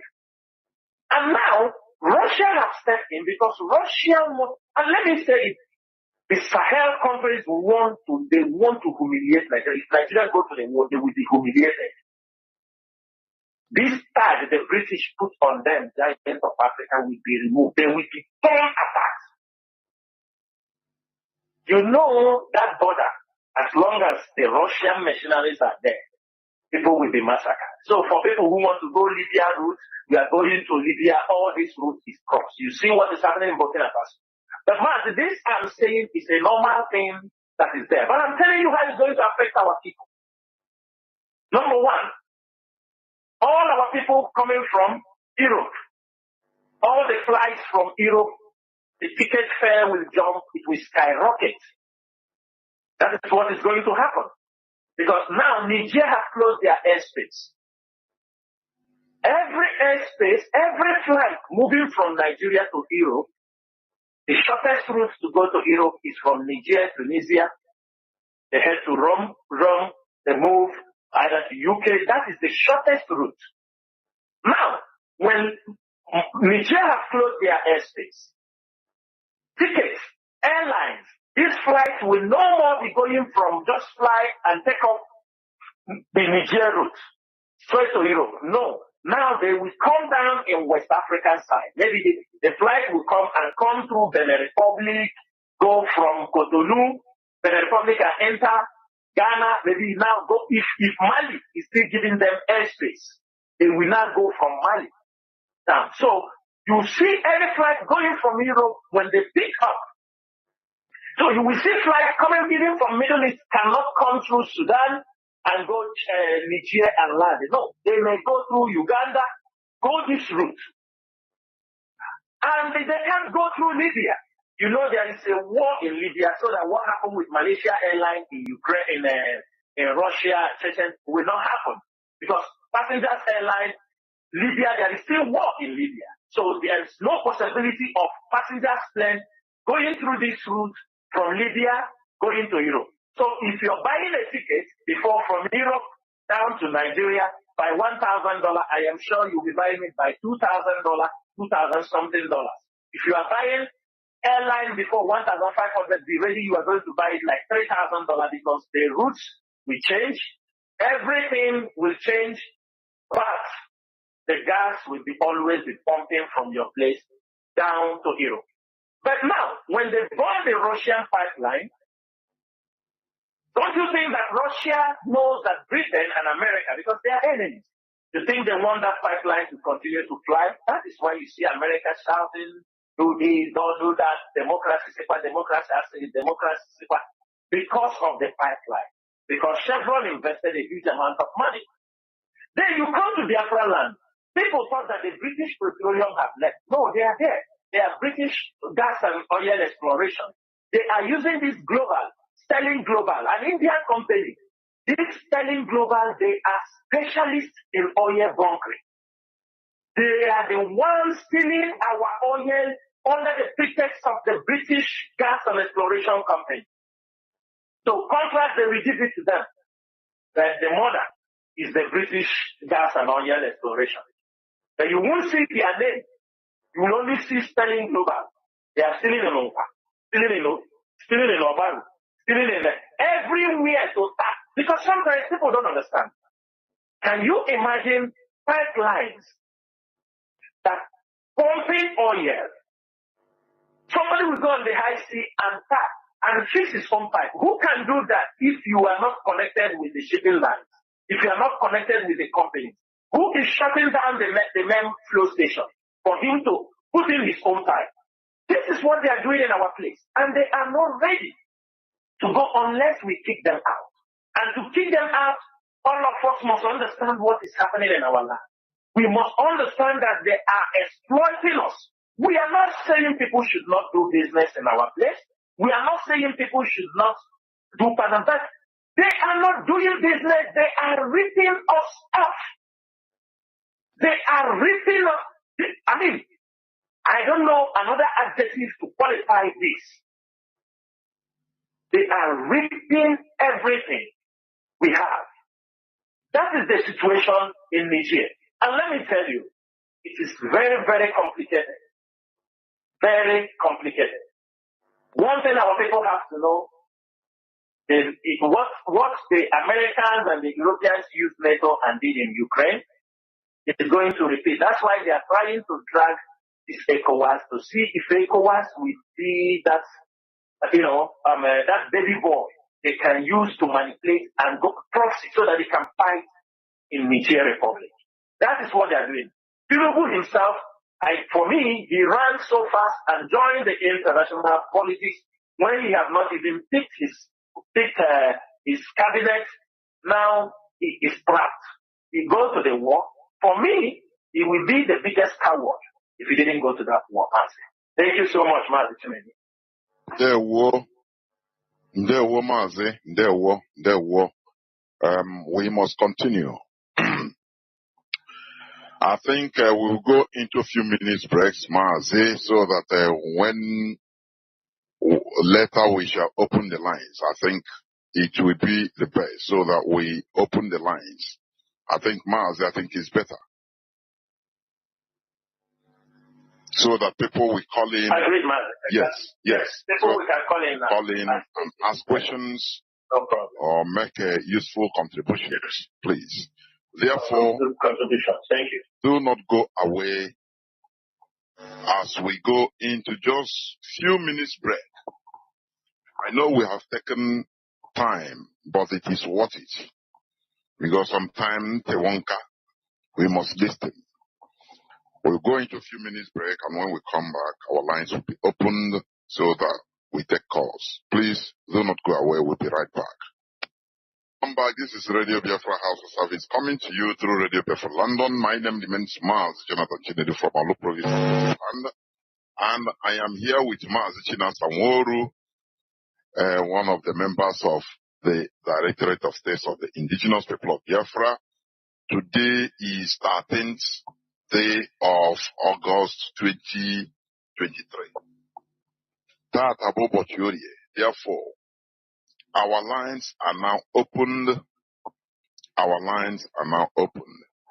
And please, let me say this, that we want people mostly to give preference to people that has questions to ask, because we have only 1 hour in order to for these calls, please. 1 hour only. So you come, please, I beg you, do not start your preamble. Do not enter into any preamble, thanking this and that. Go straight to the point.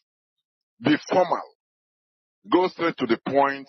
Ask your questions, and now you listen to the answer. Because while doing that, we can take maximum calls, please. Our direct line is +1 213 328 6224. I repeat, +1 213 328 6224. Our WhatsApp and Signal number or the line is +61 405 142 547. I repeat, +61 405 142 547. Do not forget that we are live also on IPOB Community Radio. We are live on FM 10 CHK 102.1 in parts of Biafra land. Also on social media, on Facebook, we are live on multiple platforms, including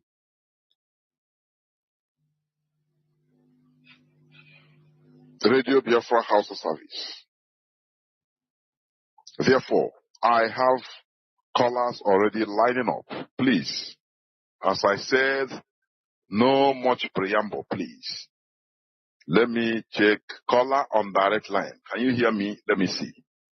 Caller on direct line. Are you there? Can you hear me? Please go on straight to your question, if any. Go on. Caller on direct line, please. Sorry, I don't know. This thing is not coming out. Just hold on, if you may. Caller on direct line, hold on. Okay, go on now. Your voice could be heard. Go on. Caller on direct line, please go on. Go on.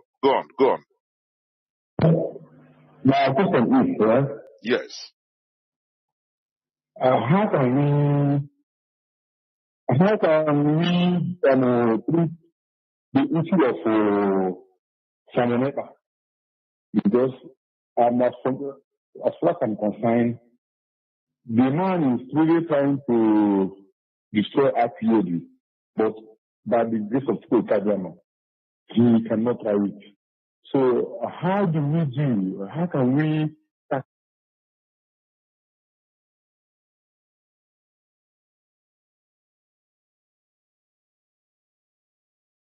the issue of Samoneta so that he can die a natural death like the former saboteurs like Utinefo and others? Please. It's really giving me concern. Mazi, I hope did you start following Mazi? So that's my question. Mazi, did you start this program right? I hope so. Do you? Oh, I don't know. Mazi Chinasamoru. Mazi Nasa, can you hear me? Yes, Mazi, I was cut off. Now I can hear you. Yes, I saw it. I don't know why. So, You heard what the caller said, although I was trying to interact with him before he went. It's just a call on direct line. So he asked, how do we What did he ask? how do we treat the issue of Simon Ekpa? You know? So Mazi, already one of the best things to do when people are blackmailing and doing is we have the people who are responding him, who is, putting the story straight, who are trying to debunk the disinformation. That is the first thing we have to do. While we are doing this, while we are trying to educate, to correct the disinformation they are peddling around, I have heard and I see a video where he's threatening internal war. You understanding me? The only thing I have to say, so you understand me? He should know he's talking to men. He's not talking to kids. This is IPOB. In IPOB, we have men. It's not boys. Before he even dreamed to pronounce, before he pronounced correctly IPOB, because I know some years back he couldn't pronounce IPOB very well. So before he even learned to pronounce IPOB very well, men are here. And we know. The only thing is that now that our leaders have pushed and they make it open, then let us see. Because before we do things while we are trying to clarify those things, the siblings are going, lying, passing that we are fighting him for. Now the story is clear. The story is very clear. The story is very clear. If anybody who was saying, oh, we are attacking him that he was fighting for, is the story clear now or not? That's why for me, I don't want to meddle because I believe we have solved this problem years back. But we wait. They push him, oh, he said he declared internal war, there is going to be attack. With who? With himself? A criminal? This guy, I feel that I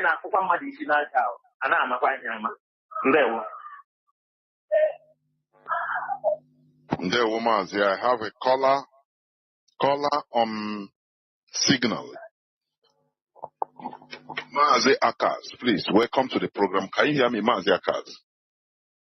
Yes, Mazi, I can hear you loud and clear. Good evening from here. Mazi, welcome to the program. Yeah, thank you so much for, you said we shouldn't thank you, but Mazi, it has been part of our life. When somebody is doing good, we try to appreciate. Mazi Chinasangoru, greetings from here. This is Mazi Akas, speaking here from Austria, and I serve the indigenous people of Biafra as IPOB, Austria National PRO. Mazi Nasa, I have a question for you. You were trying to clarify something, but I want you please to, make it more clear to our people because our brother Mazi Madubuko finally got to our leader and tried to bring message for Mazi Kanu to the world for us to know the position of this great man.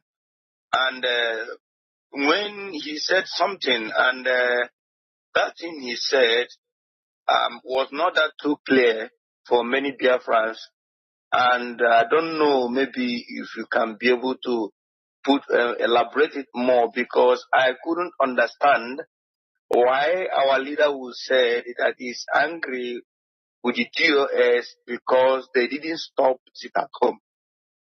I don't know, maybe he was, because when he was trying to give this message, the anger of what this idiotic human being called a Perima is committing in our land, nobody in a right sense of mind will be happy of what this guy is committing through the DSS and Nigerian government sponsoring him to commit crime in our land. So Mazi Nasa, please, I want you to, because in my own, I don't see the reason why Mazi should be angry with the DOS of not stopping sit at home. We did the right thing, but we don't know if that, just as you said, Mazi might be getting different message. Maybe that is the reason why he should be angry with DOS, because we couldn't understand it. Please, if you can elaborate more on this. Thank you, Mazi. There were Mazi. Mazaka, thank you so much. Thank you. You know, many people, because of that message, many people are really demoralized.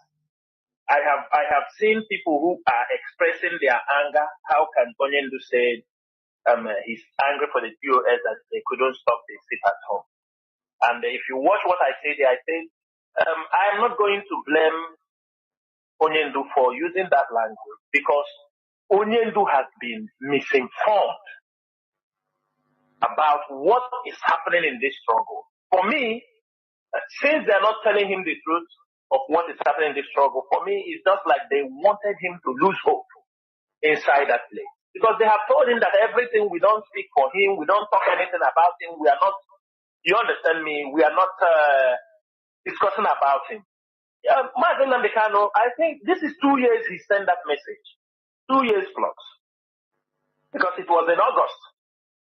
The same August. And I think if we check, Mazi, today is Sunday. Yesterday, that is 12th, is completely 1 year. Mazi Chikedo's GM came and made that announcement. 2 years. He made that announcement. And the Biafrans listened, even though people, the mistake is that had they allow us to control what we started. We try to communicate to him, to say, look, we have pronounced this thing, not because these people have come and met you. The plans of the Nigerian government was even people for not to see you. Allow us to control this thing. But he was being misinformed, telling him that, no, that's why he continued. And the Mazi Chikedozie listened and went and called off the sit at home. And you know the backlash from Biafra. But those who understood, it was even used to blackmail us. Within that time, his siblings were shouting, he told you to call it off, he called you to call it off. But ask them now, what I want to ask you, can they swear that after they have championed to call this sit at home off, have they gone from the back supporting a Berima to continue doing what he's doing on the sit at home? That is what people just have to ask him. Ask him this question. Have they ever tell him continue doing what you are doing, you are doing right? So for me, I believe it's a misinformation. How they have, and I'm sure Onyendu is somebody who reasons, he understood.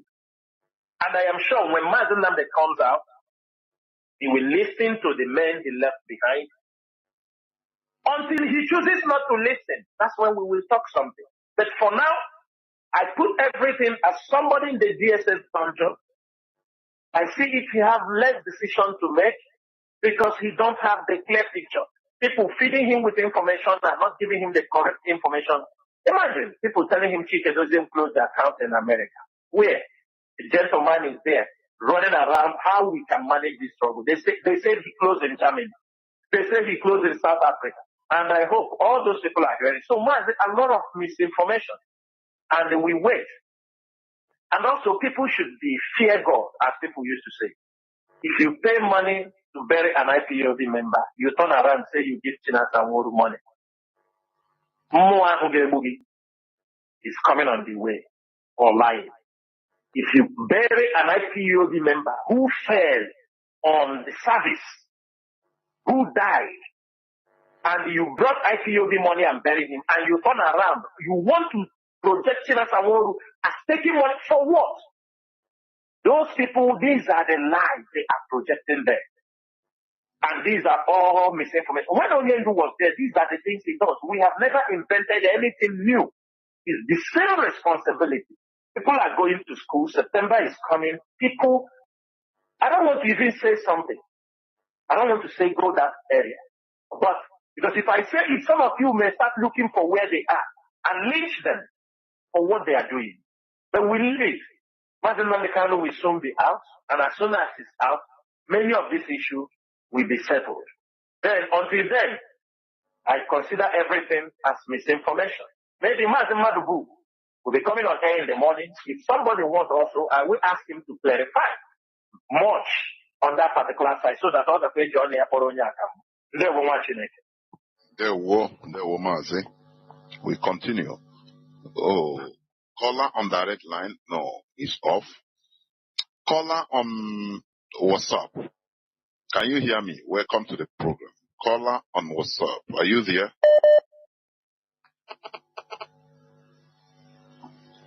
Caller on, let me see. See WhatsApp? Yes. Caller on WhatsApp. Are you there?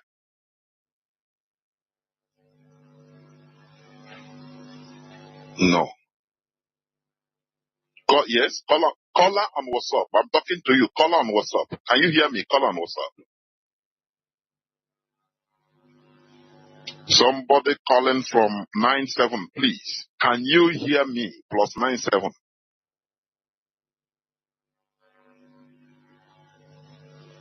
I don't know. Caller on WhatsApp. Can you hear me? If you are using earpiece, you remove it. You have been waiting since 13 minutes plus.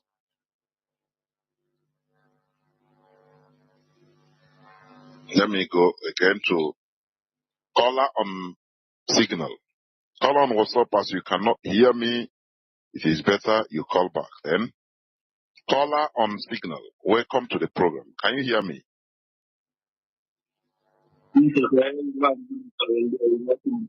There were. Mazi, please, you are sounding muffled or somehow.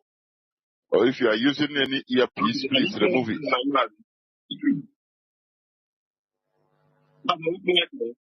Yes, go on, please. No time. Thank you. No, I'm we greet you. And now, you can ask my question. I will tell you.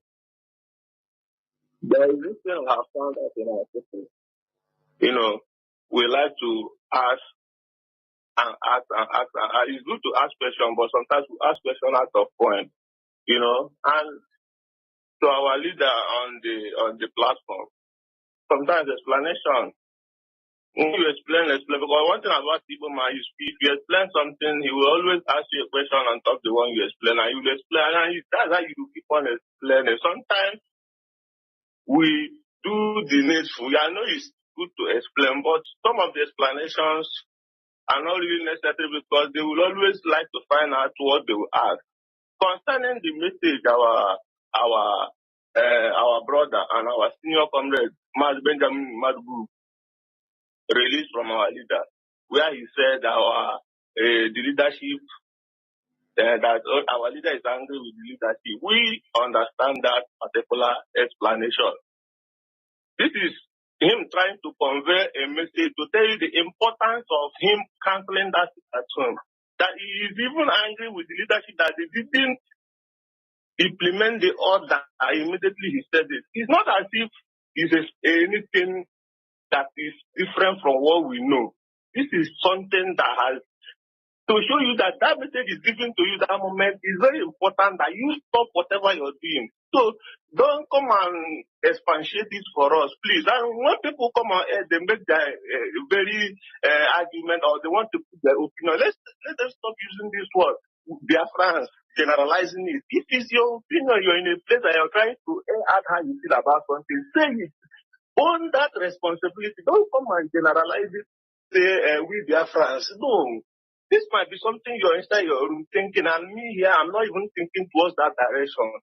So these are some of the points we need to be correcting so that we don't create issues where there is no issue. Thank you. And my question is this, Mazi, our leader that is on board, concerning the issue of Niger and the Tunutu, because with what we are looking on ground here, it's as if this war is inevitable because they are pushing so hard for this man. This man is also looking for this opportunity to legitimize his stay as president of Nigeria, because we all know that when he enters into that war, every pending court cases against him will go under based on national security issue.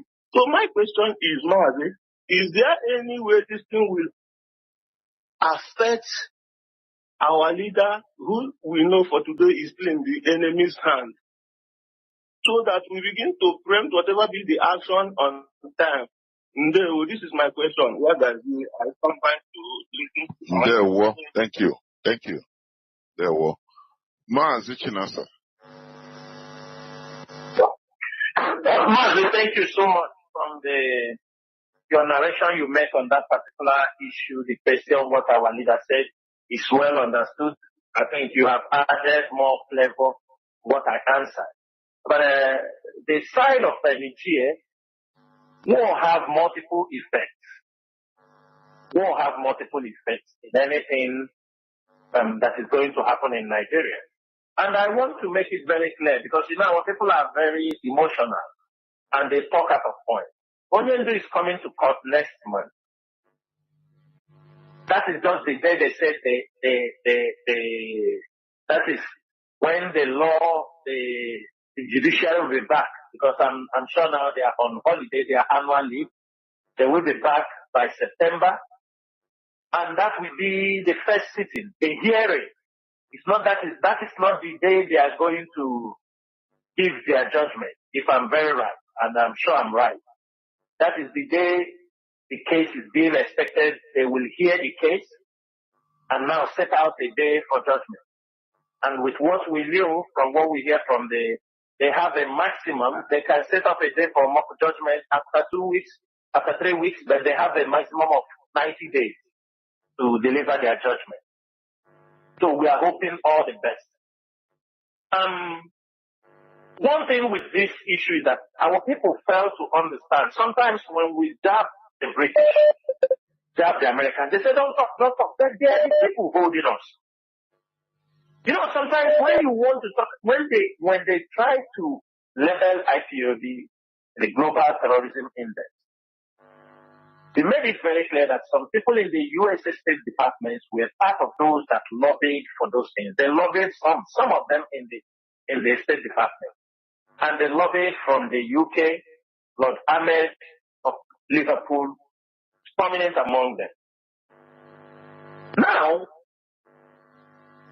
if something goes wrong, if Tinubu goes, because he wants to legitimize his presidency, if he goes to this war, I cannot on this radio now tell you what is going to happen. Because this is like a game of the chase. Why they play this angle, we have to play. We have to allow the judiciary also, we have to allow our lawyers also to do their own legal job. But for us, we are looking at it from the geopolitics. What will be the effect? Like I have told you, the war happens even now. They have not gone to the war, just cutting the electricity from Niger. Niger closing their airspace is already having a very devastating effect on everybody. On Nigerians who are in Europe. It's our people. Our people are in Europe. They will receive it hot. The thing when it happened, it is about IPOD. Now, some of them planning to come. Ask them. Let them confess. How much is the ticket fare? So there might be consequences, but I cannot be able to say it here. But it's as the things, as this show goes down, we will try to watch and we try to examine what will be the advantages, where is it going to affect our leader, and anywhere we found that it's going to affect our leader, we'll also come on air and inform our people. Because the most important thing there is to inform our people, let them have the accurate information, and stop peddling lies with people. Because when they are pushing you, imagine there is a war coming to Nigeria. The ECOWAS want to station, and people want us to start talking about No, let them talk about those ones. Or somebody wants to tell us about sit at home. And the war is at your distance. The Western world want to keep us busy. They want to keep us busy with something so that we cannot be able to focus. That is what they want to do. And we're not going to fall on those traps. Because we have fought this for 2 years. We need to focus. We need to focus. That is one of the things there, Mazi. So as we move on, if there is anything we see that is going to affect Mazi Nnamdi Kanu, we will come out here and make it. And even before we come out here to say it, we will make sure that we did something and make sure that Nnamdi Kanu is being protected. That is one major thing you have to know. So if anybody thinking that we are not going to stand up if anything goes wrong, that person is lying. But what we don't want to make our people lose focus on what we want and what we don't want. There were Mazi. There were. I'm here with joined by Mazi Anye. Mazi Anye Kings, can you hear me, please? Go on. Mazi Anye. Mazi Anye, can you hear me?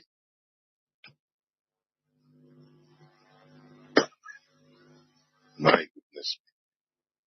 Mazi Anye Kings. Mazi Anye Kings. Yes.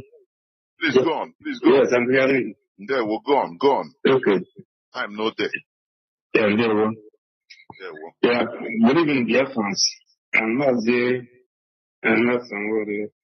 I'm greeting from here. Yeah, having listened to you on the detailed analysis on what is happening in our border and the Western to the war in Africa. So my question now is, this particular war that the West is pushing for Africa, it's very clear that they are doing this for their own interest, so that they can be able to exploit the resources in Africa and mostly in Biafra. Now, our people are reluctant about this. When I'm talking about our people, I'm talking about the so-called leaders, traditional and political leaders in our land. Either they are not aware or they are not knowledgeable of what is going to happen. Because while the Russian in the other side, then the West in the other side, when this war is going to happen, it's going to affect our people, and many is going to be a victim. Because these people, when it's going to escalate, there are a lot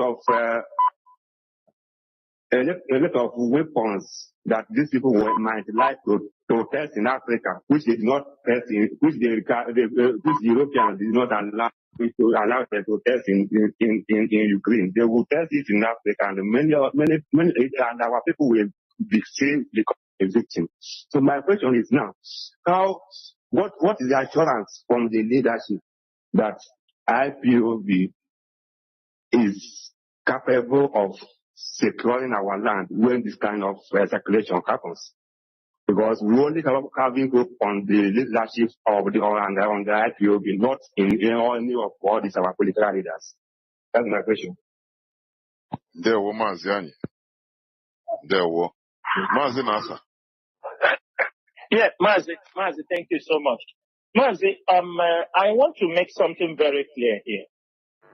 People might be thinking, as long as the Europeans and the Westerners want this war to go ahead, that's why you see Alassane Ouattara talking about that they are going in there to release the man. They're going in there to release him. It's a terrorist attack. They go there and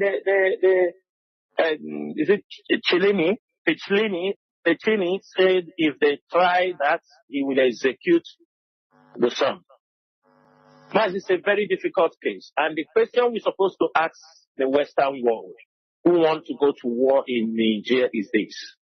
When Mali overthrew their government, why you people didn't go to war? When Burkina Faso did, why you didn't go to war? When Guinea-Conakry did, why you didn't go to war? Why Niger? That's the question we're supposed to ask them. Why Niger? Now, people might be thinking they are going to put up bombs and all these things, and start attacking by air and all this. Wars are fought in different angles, in different phases. Terrorists. Sahel region is full of ISIS. The ISWAP, West Africa, they are in those axes. While you are waiting the war to go on, Mali and Russia can push all these people down in the porous border, 7 borders between Nigeria and Niger. 7 borders.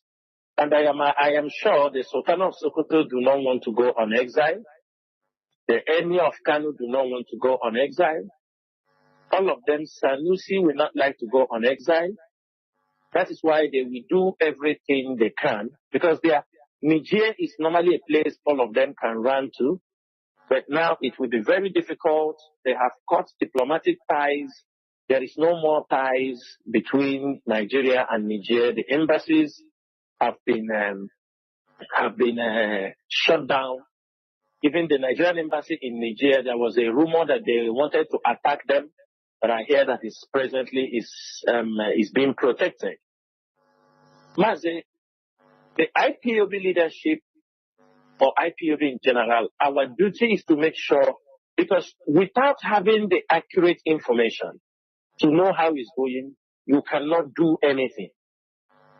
We are making the necessary contacts we need to make. We are pushing things in the angle which we are seeing it, with the intelligence we are gathering, to make sure that if anything goes wrong, that our land will be protected. But at the same time, as we are planning, the enemies are planning. Nigeria on one side will be scared. If we go to war, Biafra may rise up to strike. All these things, that's why I say it's a game of the chase. We need to be more strategic. We need to be very, very careful.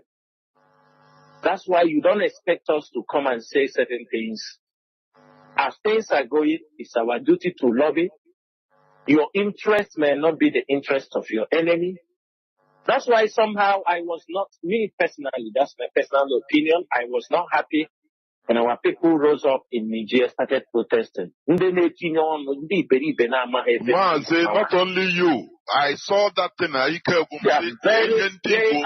are very stupid set of people. I'm telling you. Most of them living in Niger today were chased from the northern part of Nigeria during the Kanu riots. They didn't come down. They ran towards the desert area and they remained. That's how some of them are doing spare parts business. Most of them are people being chased from the Niger, from Kanu, from Kaduna, from Sokoto. They ran. And Mazi, one thing people don't understand, you see people living in those borders. They don't bring cars from the Nigerian port.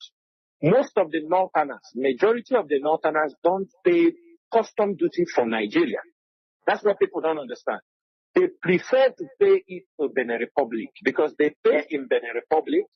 They will drove the car up north of Benin Republic, enter from Benin Republic, they go to Niger. From Niger, 7 borders, they enter to the north. They don't contribute even anything in the south. What I'm saying is something that is happening. Most northerners that import cars don't bring them into Nigeria. They don't pay the custom. They just pay it in Cotonou. They will drove the car in Benin Republic, go to Niger. From Niger, they are not ready even to come into Lagos and take their car driving to the north. No. They go that route. They don't pay anything. They bring in their cars. And that has been their way.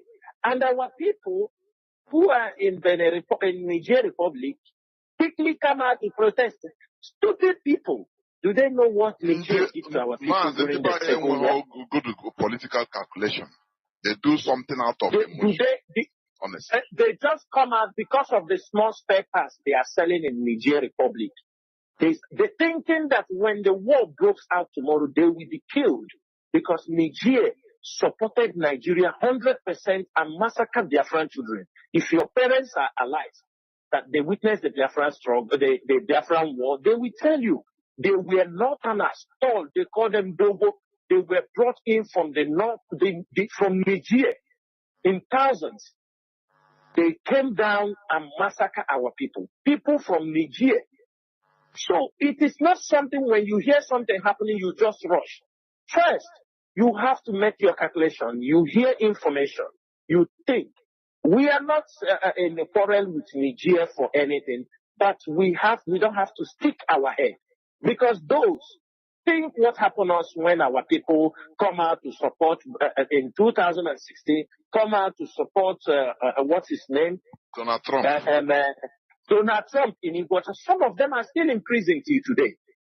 They came out and celebrated Donald Trump this thing, and they are still in prison today. Till Donald Trump finished from his, did he even care? Did he even? But I'm telling you, we have to be very calculative, not emotional.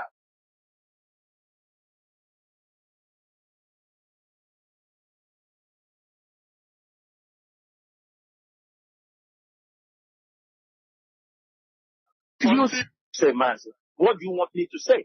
They are the one, they are trafficking people from Niger to Libya to all this. And that is what some of them, and they come out, they are the first foreigners in that place to come out to vote. People that they were massacred by the same people. They don't even ask questions. Nobody to educate them. They have to keep silent. This is an international case. This is an international situation. You have to be very calculative. Before you speak, you must make sure you have secured your interest. Without that, you don't speak up for what you don't know about. Mazi, the leadership is following the situation. We are already putting things in order in case of eventuality, because if the war goes down there, it can be two ways. Nigeria can still push them down, use that opportunity open, because as long as the oil companies are involved, Biafra land is their target. As they are fighting there, they make sure they suppress us. They will make sure they go down to suppress. They will push down their army to make sure they use that opportunity that they are going to war in Niger to secure their pipeline in Imo State, in Okwa, in Owaza, in Obaru, and all the places gases are being stolen and sent down to Europe for their own profit margins. Thank you, Mazi. There were. I have callers waiting. Let me see who is there first. Caller on signal. You have been there for 16 minutes, going to 17 minutes. Caller on signal. Can you hear me? Welcome to the program. Mazi Jonathan, good evening. There were. I can hear you well. Dodrege. Mazi Chinasa, Dodrege, my brother. I greet everybody. Mazi Chinasa, please let me just ask this question. I heard when you was doing an analysis about our accounts in Germany, our national accounts, which Madam Nenayanya closed.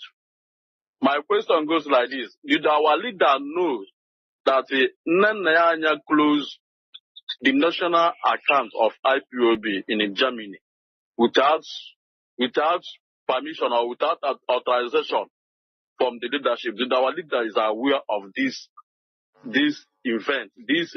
What am I going to use to? Yes. This is my question. Okay. This is my question. Please, if you can explain more about that. Thank you, Mazi. This is my question. Mazi, answer. Yeah, Mazi, like I have said here, all the information we are getting, what our leader is saying is that Chike Doziem, he was informed that Chike Doziem closed the account in Germany. Chike Doziem closed the account in USA. Chike Doziem closed the account in Italy. Chike Doziem closed the account in South Africa. That is the information I know our leader is asking, that Chike Doziem shut down the whole account. That is it. So, you know one thing, even these accounts, they are all talking. Apart from when we used to send money that we don't get even response if our money are received or not. We don't even know IPOB, which IPOB member have access to IPOB? None. So it's surprising now. I have to see Kenya and Ekishiopo. And we leave it till, I don't think our leader knows. If our leader can be informed that Chike Doziem closed account in America, closed in Germany, closed in South Africa. And so why I'm saying this, so that people will be aware. Because tomorrow this thing will come out, people thinking it's true. People in South Africa can come out and say how their account was shut down. People in America can come out, at least the one of America we were the one defending even the finance. That is not this woman that closed the account. We asked them. At the end of the day, we are shocked to hear that now it is Chike Doziem that shut the account. So, Mazi, if they can tell Onyendu like this, I am sure also they never told him, or they did not tell him, or inform him about the national account. I am very, very sure because I don't ask about those things. It's just when the messages come, I start to become interested. There were let me see. Caller on direct line. Can you hear me? Welcome to the program. Caller on direct line. Please go on. Can you hear you? Can you hear me? There were Mazi. Go on. Go on.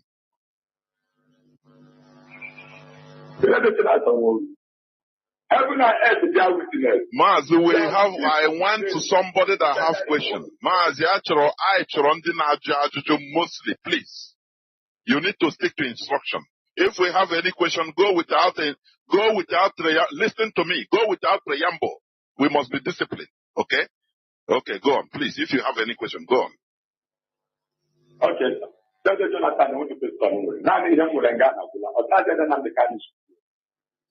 Let's be Biafrans. Let's also love for the respect. These people have come in. Their agenda of what I did in the community, they have come in. But then I will check you. Everything they did in the community is completely true. That the whole world wants to kill with their price. And our leaders have the mind. I will try it there. I will mention that I'm here. I'm English, and I English. Let's pretend as president said, and let America as president, because we are human, we have the right to this. That is freedom. They are what occupy everywhere. I must account of nobody with the understand my protest, but no want enough to be nowhere. They are seeing it and not allowed. Protest yourself. I feel you are people you say what is that right? Let that the person that goes there at the problem. Let it bring that at the car. And the thank you very much. Caller what's up? I didn't know what was happening to the WhatsApp, but it's okay now. It wasn't connecting. Hello? Caller on WhatsApp, please go on. You muted yourself. Hello? Yes, caller on WhatsApp. Oh, okay. Yeah, Mazi. Good evening. There we go. Good evening, Mazi Chinasa, Mazi Chinito. Good evening. I'm so excited to actually be picked up today to ask my questions. Please, can you introduce yourself? Introduce yourself first, please. Yeah. Yeah, okay. My name is Chichi. I'm calling from the United States of America. And am I coming clear though? Go on, please. Okay. So I have a lot of questions, but because of time, I'm just going to narrow it down to 3 questions. The first question that I have here is about the new Radio Biafra. And like Mazi, Ikechukwu, Honora, and whoever it is that's operating this radio, that they said Mazi Nnamdi Kanu was the one that gave the authorization for that radio to be opened. Can Mazi Chinasamoru, please, can you let us know? Because a lot of people are kind of confused, like asking questions like, how can Mazi give another order, even though we know there's a lot of blackmail and lies that are out there on the social media?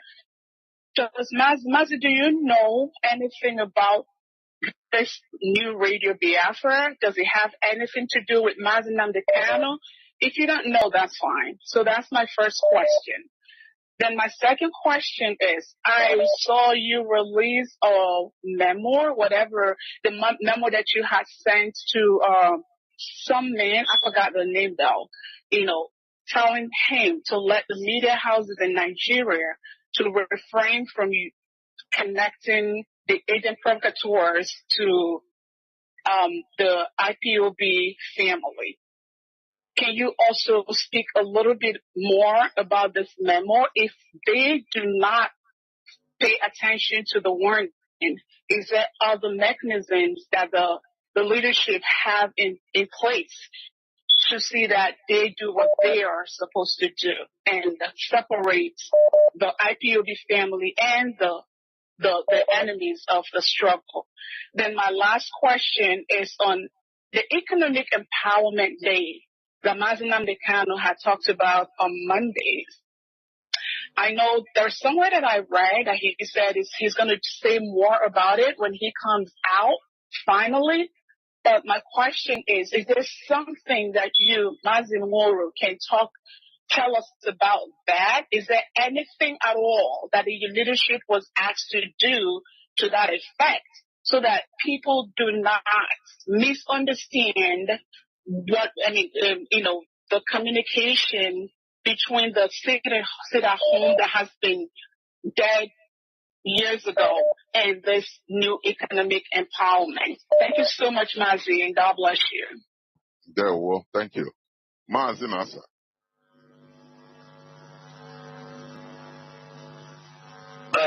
Mazi, let me thank you, my sister, for asking this question.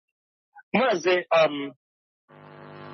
my sister, in IPOB, we maintain a particular structure.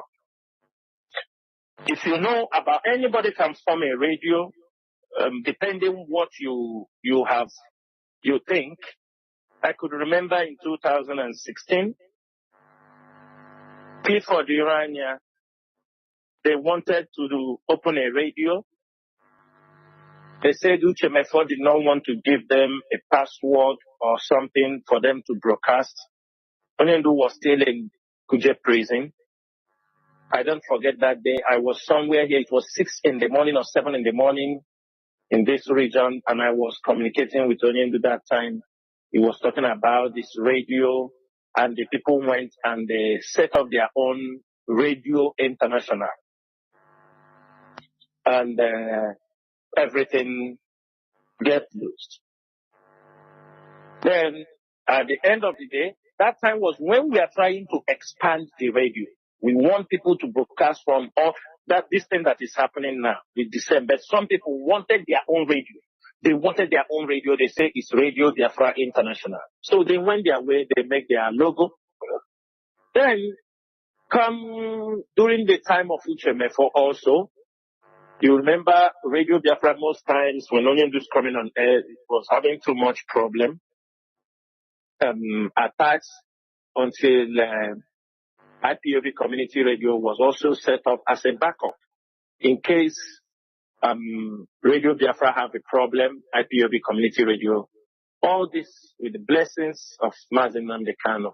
Well, Mazi Nnamdi Kanu did not inform us officially that he have opened any radio. He did not tell us. We are not aware. Diplomatically, he didn't tell us, no, I'm opening another radio. But you ask yourself a question. Is it Tarinemi that has been expelled from IPOB that is anchoring a radio, a new radio? It's Ike Chukwu. Those things, Biafrans will decide. Because I know that according to our oath, they say that we must be, we must be subject, to the Biafra struggle to man. And Mazi Nnamdi Kanu also have to be obedient to the Biafran people. When he comes out, it is not somebody, let me say, there are certain decisions that will be taken in IPOB. And like I'm saying it on air, some of us will say, I am done for now. It doesn't matter. Other people, let them try. You understand me? It's a very simple thing. In a government, there are people, when they bring them in government with you, you can say, I will not work with these people. You resign honorably. It does happen. So I will leave it on that. We don't know anything about the radio. And somebody like me, not interested to know about the radio because I know it goes against the principle of what we are doing. That's to show you that the attempt to have their own radio did not, to hijack the IPOB, Biafra, Radio Biafra, did not start today. It did not start. It started the moment they arrested the kidnapped Mazi Nnamdi Kanu. They wanted to take away the radio because imagine if our radio was in the hands of this Chief Eperima, in this Prime Minister hand. All these things he's doing, will be doing, of course. It cannot happen because Mazi Former will just take him off the air. They want a radio. They want to create their own thing and be talking. From day one, they want a radio. They want their own platform. They want to. The siblings of Mazi Nnamdi Kanu want to. The Kalunta want to be in the absence of Mazi Nnamdi Kanu. He saw himself as the next person in line. That is, when I have sent that message to Onyendu, is this a family business? He said no, and I take that word. That's why I continue. If you tell me it is a family business, tomorrow I step down from this struggle. Because I did not come for a family struggle. I came for the Biafran people. They want a radio. They saw the Biafran struggle. For them, it is a source of making money. For them, it is business. They have nothing to contribute in this struggle apart from ask them. Apart from money. What else have they contributed in this struggle? What are they doing in this struggle? Apart from money. What else are they doing? What else are they doing? Nothing. When people are caught and put in detention, how many people can they bring out? How many? Nothing. So, the radio is not our problem because we have a secure platform where we are spreading the gospel for the restoration of Biafra. Let them continue to talk. We are not worried for anybody to open a radio. Uchemefo came up. He started his own radio, Biafra, the Human Rights Radio. They are still talking there. They are still talking. Are you hearing? They will talk. They are free. But they will make stupidity of themselves because we are moving forward. Radio Biafra is where we worship. Radio Biafra is where we disseminate information about the restoration of Biafra. So we are not worried for anybody. That's why I told you anything can happen because Onyendu is being misinformed that IPOB have abandoned him. Nobody talks about him again. The IPOB media don't talk about him. They were informing Onyendu, I'm saying it on radio, that it is only a Perima. That was what they were doing, that is talking about him. The siblings of Onyendu were passing this communication to him. That the IPOB leadership, IPOB media warriors, nobody talk about him. They passed this information. Can they swear they were not passing this information? Can they? They cannot swear. Just because they want to destroy the leadership. So, for that, they can also say anything and go and open a radio. But we leave it when Mazi Nnamdi Kanu comes out. With time, he will understand. He is a man that will listen before he takes any decision. Then when he comes out and said, no, I want this radio, this is where, then we ourselves will also know what we do. Nobody is holding us in the struggle. We came voluntarily. And if we feel what we are doing is not being needed, we will give a bow. Other people continue to do it. That is the struggle. But one thing is sure, we are not going to abandon the struggle because of these refracts, these inconsequential human beings, greedy people who have taken this struggle as a personal business, taking it to harass, seduce women, destroy people, girls because of their selfish interests.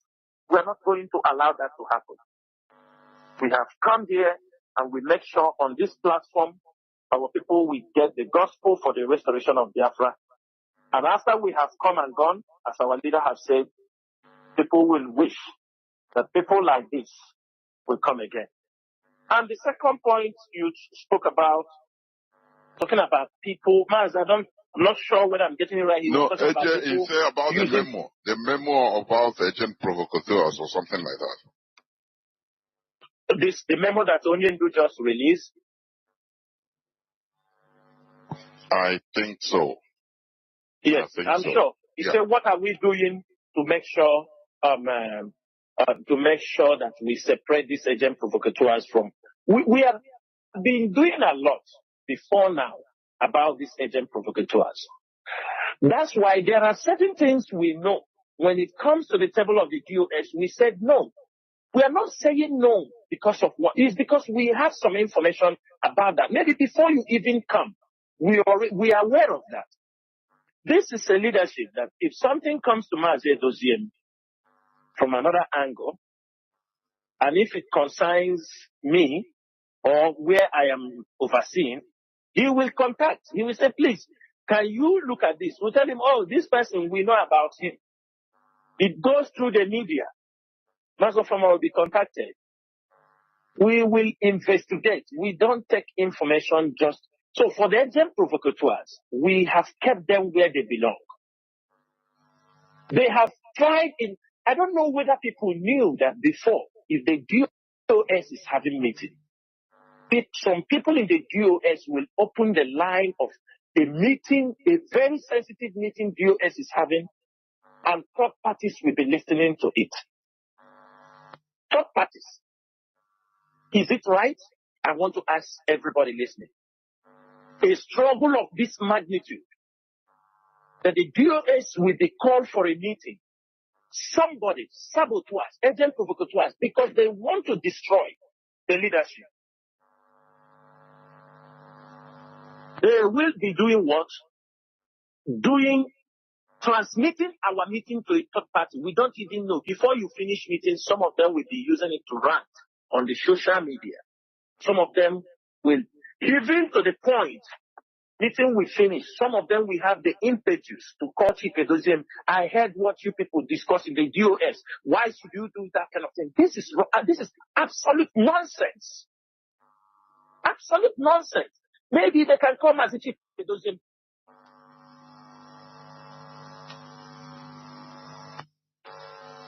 And pull his tongue. I will do that. We are in a struggle where any decision we make, it have the consequences. Also, somebody have just reminded me about the memo we gave to the media house. Yes, this memo, before even our leader bring out the handwriting, I think that memo has been released to the public. Even before our leader brought his written message, before our leader gave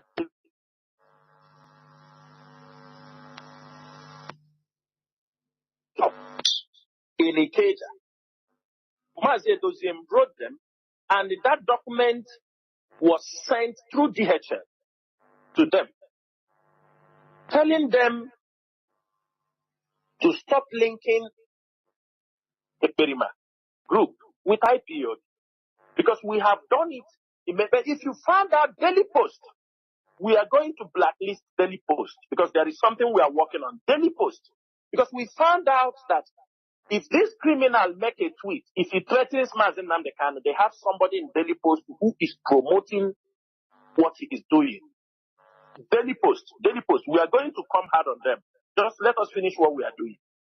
Daily Post will be banned, and people unsubscribe Daily Post from this evening. No Biafran will be allowed. We are going to bring out a memo. People will not buy any newspaper called Daily Post in Nigeria. Any Biafran. It will be blacklisted.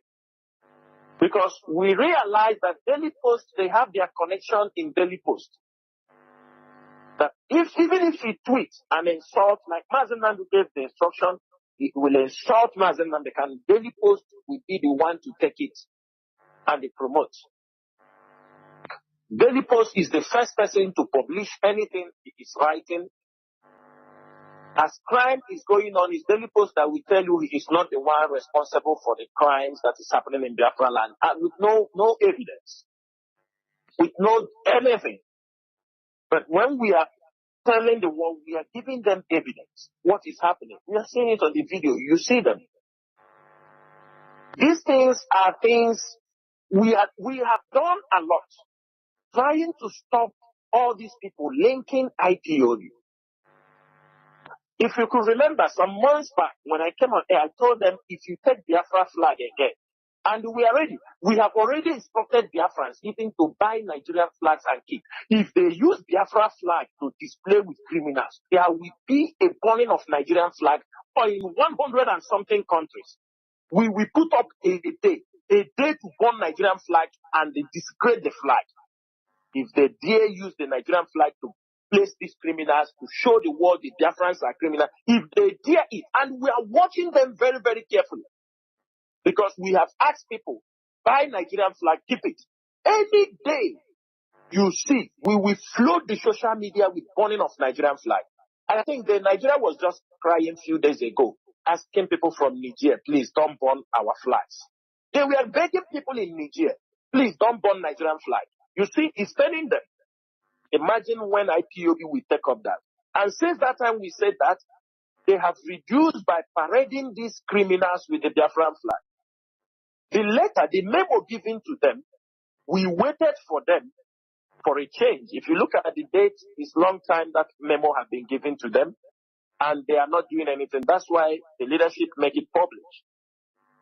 That's to show you what we are doing, even behind the scenes, trying to stop them from linking. But we have realized it is not enough because they are being sponsored by the government. They are being sponsored. They know what they're doing. They know they are using him. It is the same daily is calling and call him the prime minister. Mazi Nnamdi Kanu has been there. They never call him the prime minister of Biafra. They don't call him. They don't call him. It's difficult for them to call him the leader. Mazi, do you remember we started simple name director. Thank you. Director. We started even, they refused. Even if they call him Mazi Nnamdi Kanu, they will call him leader of the proscribed indigenous people of Biafra. Are you understanding that? Leader of the proscribed indigenous people. You remember in the court last time when Mazi Nnamdi Kanu said it is not proscribed. He's not a leader of the proscribed indigenous people of Biafra. He's the leader of indigenous people of Biafra. Some of them twisted it that Mazi Nnamdi Kanu have denied IP Biafra in the court. But this person, they call him the prime minister of Biafra government in exile. This is what Nigerian newspaper is writing. Because they are being paid to project him. You see their flyer, he puts himself, the same thing he did is what Tony something, I don't know, Tony Monye or was doing. He was doing it in UK and this thing. We put Ojukwu, put Nnamdi Kanu as leaders. He is now the prime minister. Eperima is doing the same thing. He put Nnamdi Kanu, he's leader of indigenous people of Biafra. He is the prime minister of Biafra. You understand the point? So, we are doing these things, and we are not going to end only by the media. We have other clandestine ways we are handling these issues that cannot be discussed even on the social media or on the radio. It is left for the leadership. We know because the more you say what you have, the more they go to counter it. You're supposed to know that. People, sometimes it is the government agent come and poke us. What are you people doing? They want to push us to say what we don't supposed to say because they are searching for information. Their agents are everywhere. If you say you did something, you can also say, give evidence of what you did. You can also say, I'm giving evidence. But these ones, they just talk and claim things they don't even know about. When they see something on social media, Mazi, are you sure my voice is coming out? People are saying my voice is not coming out. Please, can you confirm? Mazi, your voice is coming out, please. Okay. Your voice is coming out crystal clear. Please, go. Yeah. Okay. So at the end of the day, my sister, we have things we are doing. We cannot share it. Even if you put your hands into our stomach. Mazi Benjamin Madgu, from here, I say good morning to you. How are you, Mazi Benjamin Madgu? Good morning. Good morning, my brother. I'm fine. And you? I'm fine. Thank you. We thank you. Okay. So, Mazi Benjamin Madgu, I want to ask you some few questions. Let me first start. How close are you to Mazi Nnamdi Kanu, the leader of indigenous people of Biafra? I would like you to tell us how close you are to him. Okay. Thank you for the question. My dear brother. Nnamdi Kanu is my leader. Number one. He's a brother to me. And a special person in my life. In terms of spiritual guidance, he's my spiritual leader.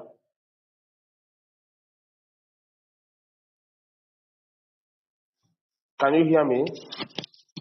I don't hear you. Yeah, I can hear you. I'm hearing you clearly. I hear you clearly. Okay. Nnamdi is a friend. Is a leader. To me. He's a special person to me. And he is my spiritual leader. Okay. Thank you, Mazi, for answering that question. I want to ask you, Mazi, some time ago, I am aware, and so many Biafrans, millions of Biafrans around the world, were aware that you visited Mazi Nnamdi Kanu some time ago when the issue of this confusion were everywhere. What is going on and what people were asking so many questions. And you visited him and we heard from you what the engagement of conversation you had with him. So I want to ask, what was your challenge before succeeding in visiting Mazi Nnamdi Kanu then? I have a lot of challenges. In the name of IPOB, in the name of ESN, they even go to the extent of making people to believe that they are working for our leader, Mazi Nnamdi Kanu, which is a lie.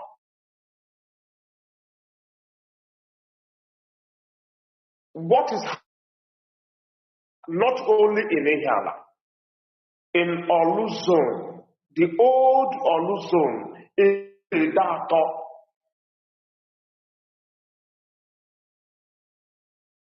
and in fact, the whole of Anambra South,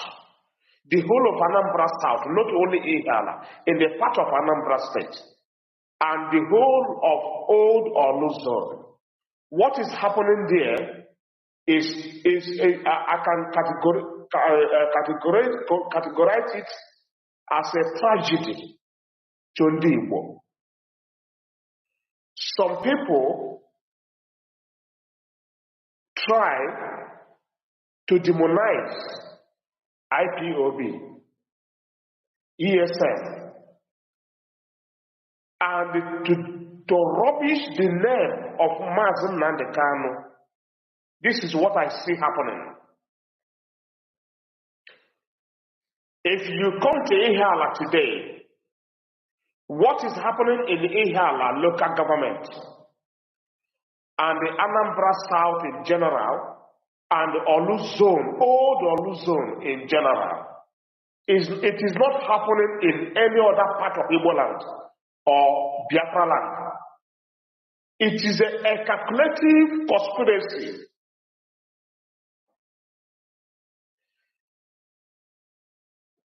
See, the most painful part of it is that I came from Ihiala. And anybody who knows me, who knows my involvement in this Biafra agitation, that accuse me of being responsible for what is happening, the person might not be wrong, because it is very clear that what is happening, the abomination that is happening within the Ihiala local government, is a crime against our people. Since 2021, after the extraordinary rendition of our leader Mazi Nnamdi Kanu, was the time this conspiracy and the evil plan was hatched. And the headquarters of this evil plan is in Osihitokwa. Osihitokwa is in Osu local government in Imo State. From Osihitokwa, these criminal activities extended to Osumowu. Osumowu is a community in Ihiala local government where I come from. At the back of my house is Osumowu. The criminality expanded to Mbosi, to Asia, to Lilu, to Upo, to Ezilifite, Newi South. Or Newi North, yes, or Newi North or South. I can't clarify, but Newi local government is within the Newi jurisdiction. Ezilifite, Upo, Unubi, Afi Head.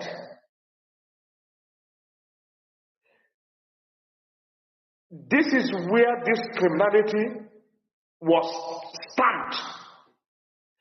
And the people doing these things, they are not even IPOB members. Not only that they are not IPOB members, they are using the name of ESM. They are not ESM members, as much as I know. They have nothing to do with Mazi Nnamdi Kanu. Because for you to be an ESN member, you must have a coordinator. You must have a unit coordinator, in extent, zonal coordinator, to local government, to senatorial coordinators, and the state. These people have no record of this chain of command of IPOB. And they are still claiming to be IPOB, to be ESM, to be the loyalist of Mazi Nnamdi Kanu.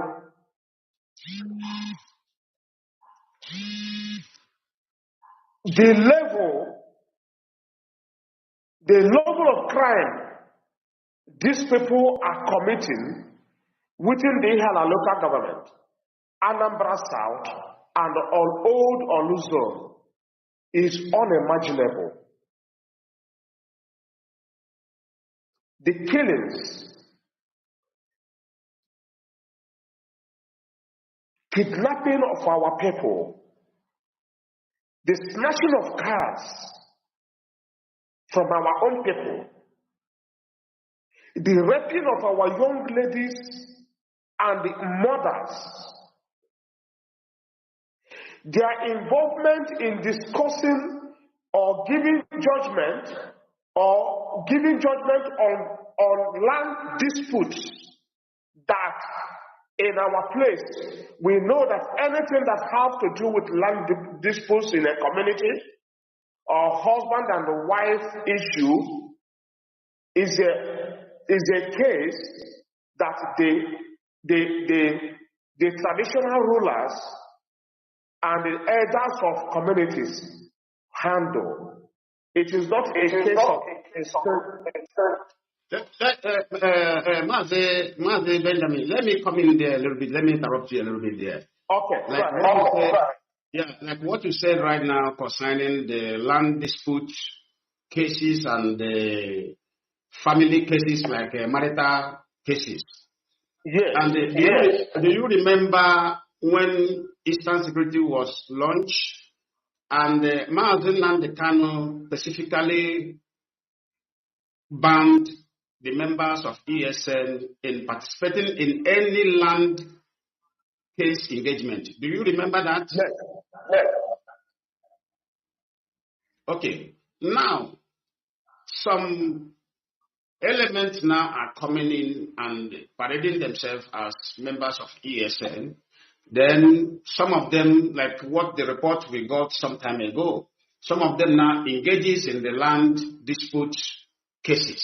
Some of them engages like one I saw on internet. He had a problem with his wife, his own wife. And I think it was last year. They said the members of what you call them, autopilot and Butuza, the person mentioned the name, came and carried the man, and the man did not return. So this to show that because ESM has no business to do with land dispute. ESM is specifically formed to tackle the terrorist Fulani henchmen that was projected in our bushes to prevent our farmers from producing food for the land of Biafra. Do you agree with me on that? Yes. Okay. Mazi, I want to ask, now that you have explained the crime going on in Ihaland, some area you mentioned, let me borrow the word of late Sonny Abacha.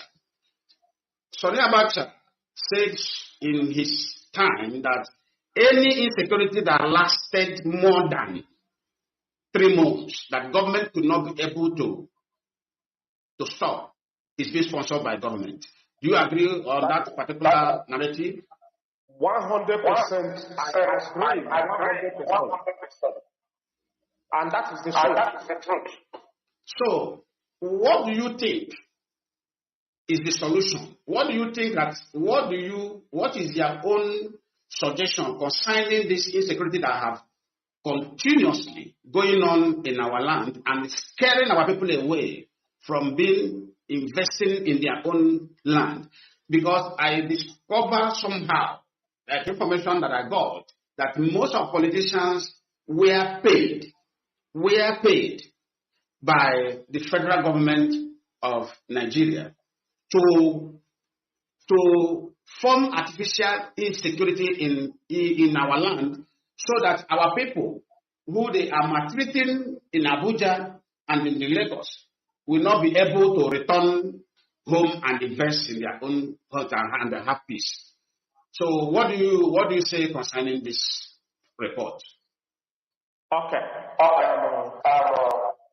Brother, the thing is that in every problem, to solve problems of this kind, needs people to come out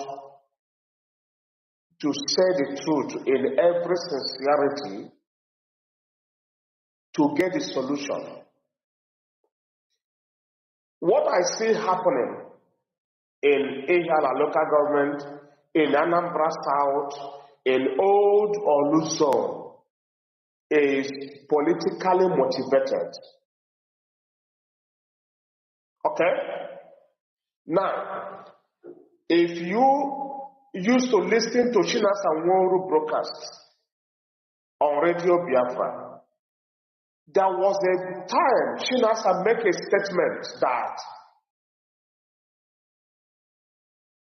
through the IPOBM branch, there was an information circulating that there was numbers of coastal buses that leave Ebonyi State and end up in this Olu, Imo State.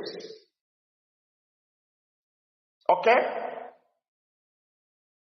How can a coastal bus loaded with young men will pass all the way from Ebony State, cross Enugu, cross Anambra State, and enter Imo State without interruption? Don't you see that the hand of government is there?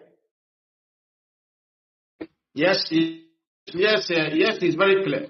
The hand of government is there. Okay. Yeah. Now, like General Abacha said that any insecurity that lasted 24 hours, the hand of government is there. That is true. And that is the case of what is happening in Anambra South and the old Oluzon. Simple truth. Simple truth. That is the case of what is happening there. Mazi, I want to ask. Go ahead. Okay, Mazi, please. Sorry, I want to ask. There is one important comment somebody made on this platform right now. Apart from question that is being pouring on our private system to ask you. Somebody, I'm interested in this particular person's comment. He said, "Is the guy Butubzo above ESN?" This question is very deep. This comment is very deep. No. This question is meant for DOS to answer. Not me. DOS is the people in charge of ESN. So this question should be directed to them. Yes. There is something I want to say here. Go ahead.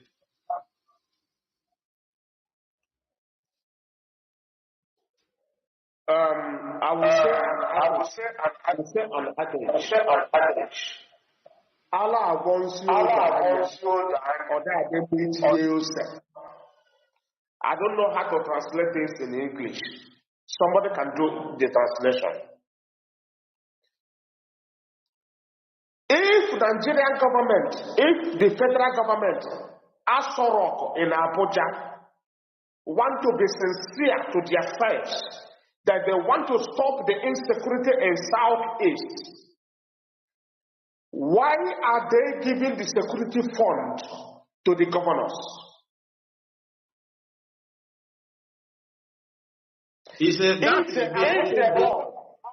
The area you hit it now is a very vital area. You ask if they want to be sincere to themselves and they want to stop a disturbing report coming from the Southeast. Why are they giving the governors the security fund?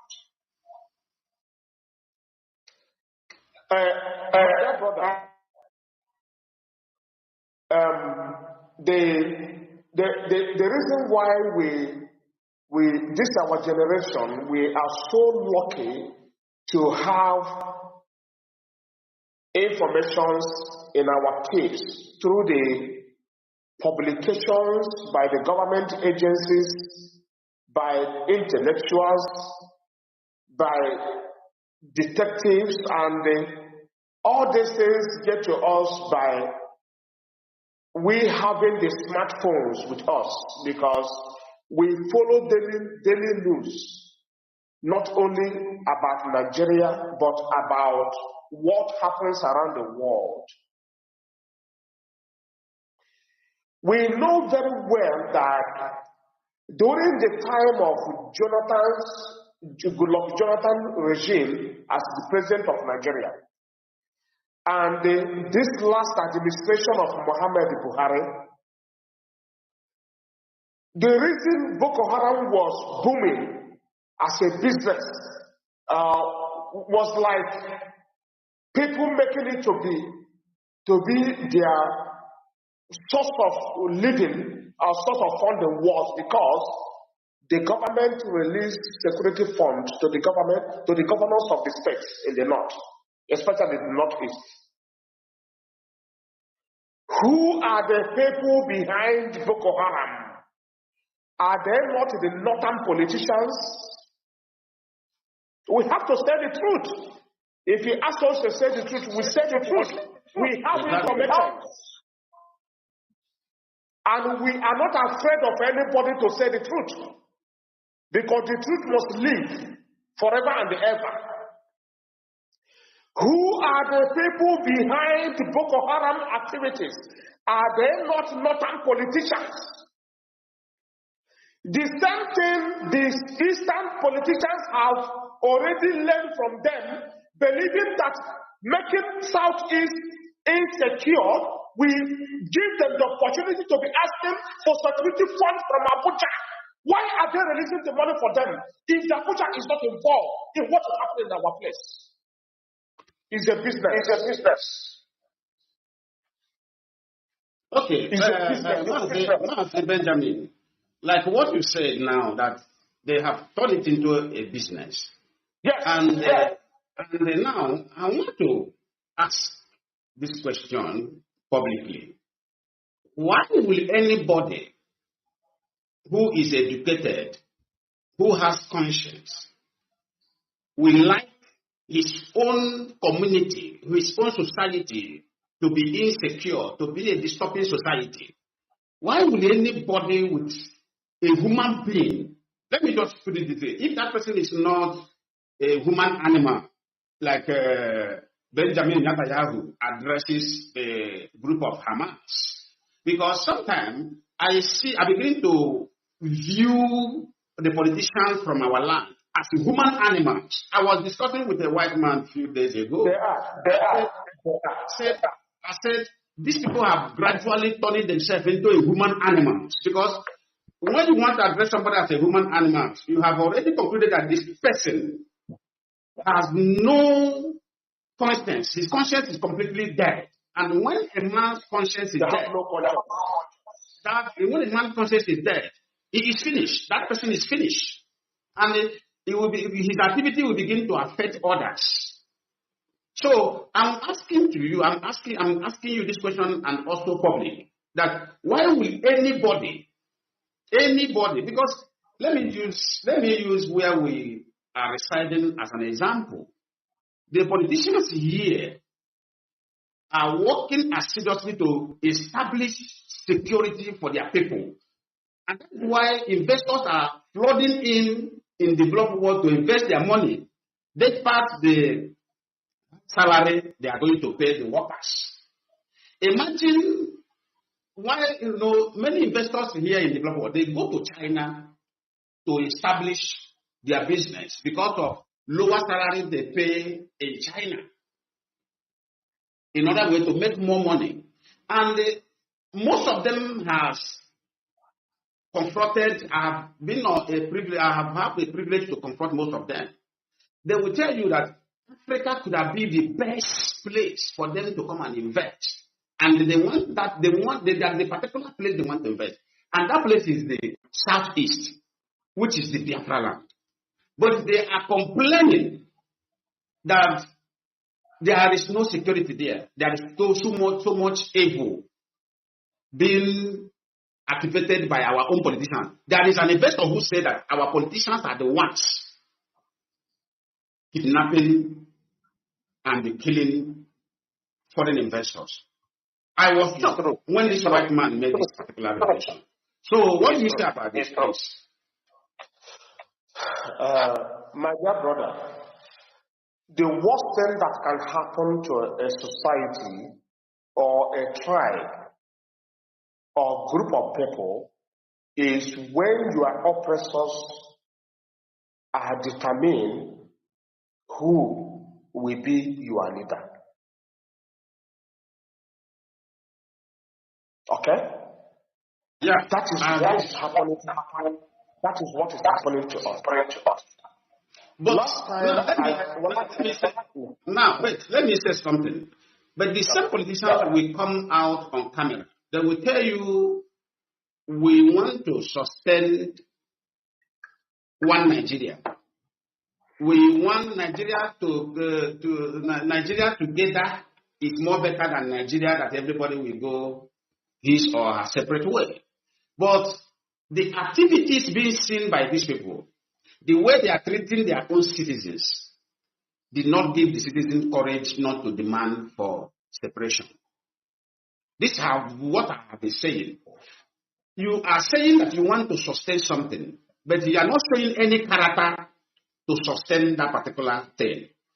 Then what else do you want those who are suffering from these failure activities of yours to do?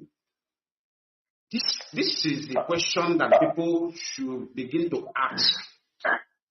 My dear brother,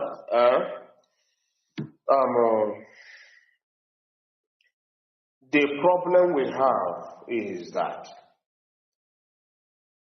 the people we have as our political leaders, and even 90% of our traditional leaders are being selected by the opposition to lead us. I want you to have this in your mind. If Nigeria was designed by the British to help the citizens or to function in a way that the people will have good life, why should people be rigging elections? Why should people be going to Sokoto to pledge loyalty before you become a governor in the East, or before you become a senator or House of Representative member, or even before giving you the staff of authority as the king of a community? Why should it be so? Let me tell you the truth.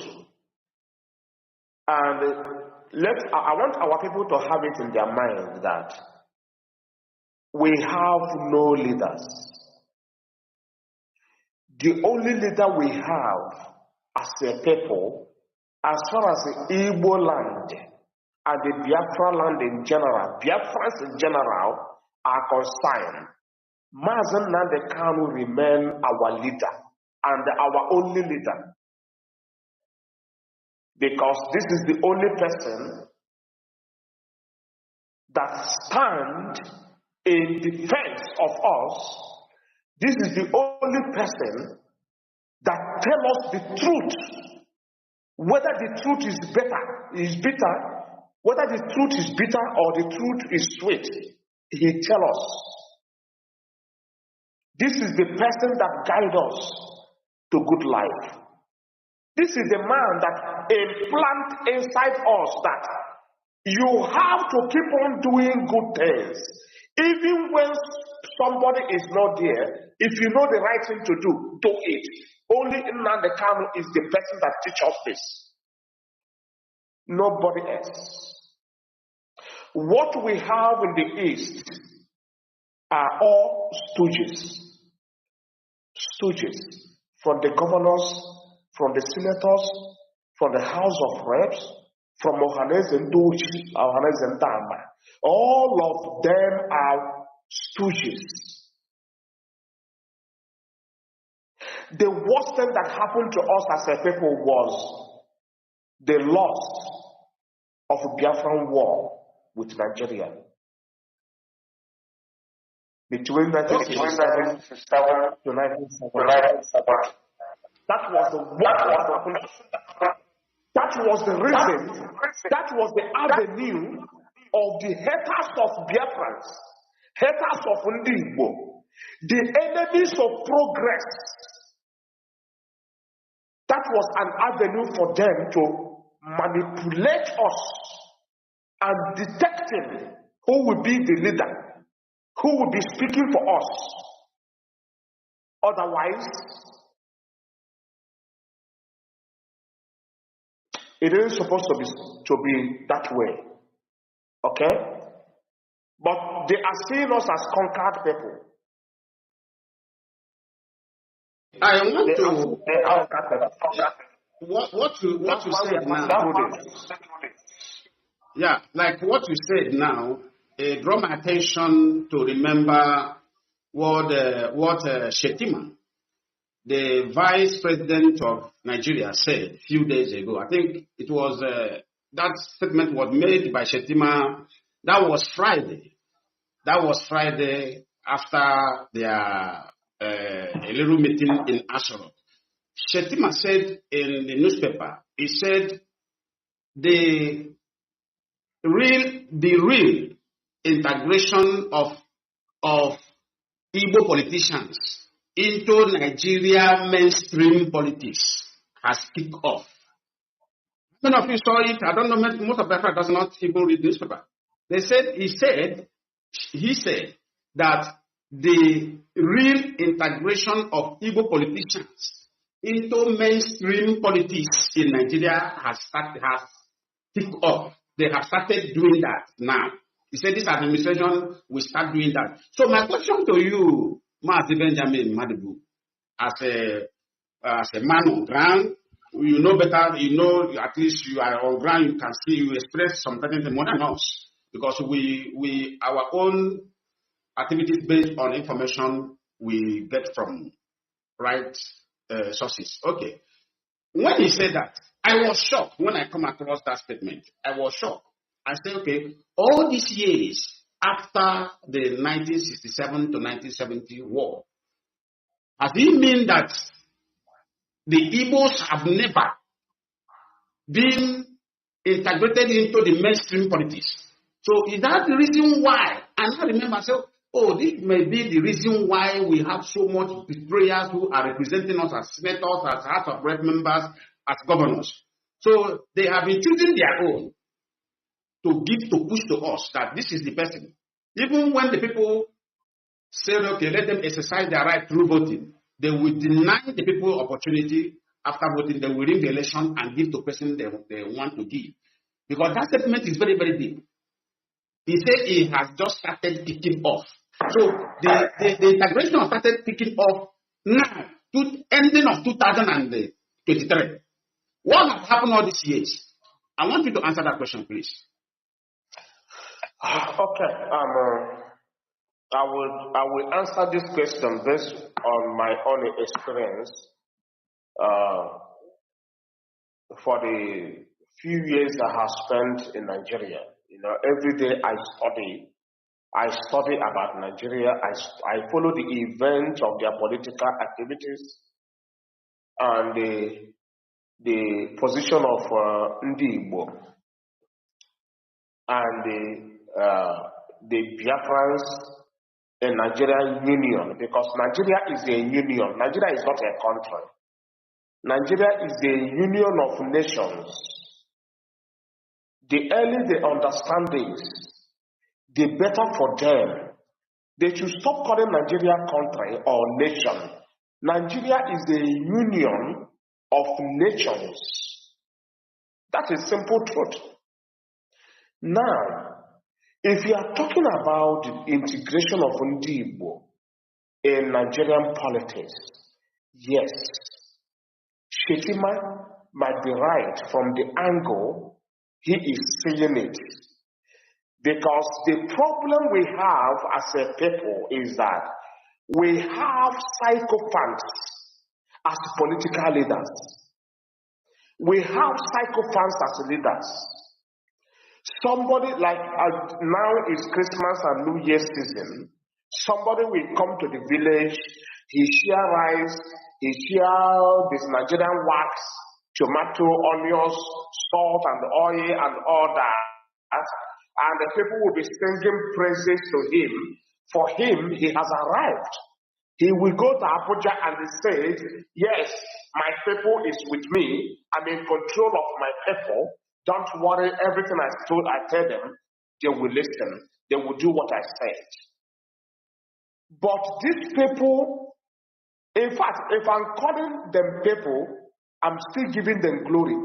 These idiots we have in our place, so-called politicians, they fail to understand that for you to lead people, you must have the consent of that people you are leading. You see these animals you have in Abuja, we call Igbo politicians, from top to down, I call them animals, idiots and vagabonds. They have no mandate of the people. The Sokoto Caliphate and Asorok, Abuja, determine for them to be the senators, the House of Reps, the governors, or the leaders. The people never choose them to be the leader.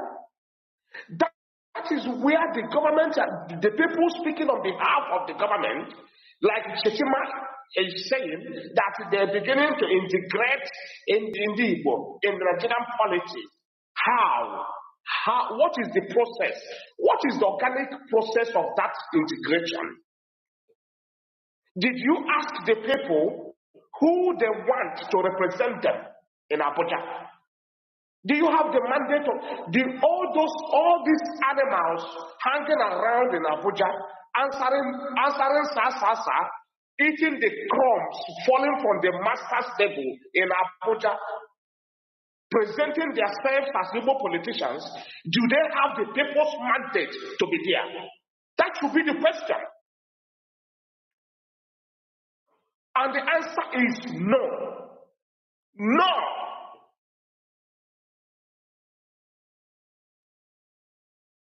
All these idiots you see as Igbo politicians in Abuja, why are they living in Abuja? Why don't they come down home, living with those people they represent, living in that constituency that they represent, for them to know the pains and the agony and the needs of the people they represent? Why don't you send them down to be there with the people they represent, so that they will know what the people need and they present it to the government? They are in Abuja, living in a posh houses, embezzling the whole money that was budgeted for projects in Southeast. All the money is in their pocket. They are there living in Abuja, giving you, when the president is celebrating, or the vice president or senate president is doing one or two occasions, they will buy the highest gift and give to them.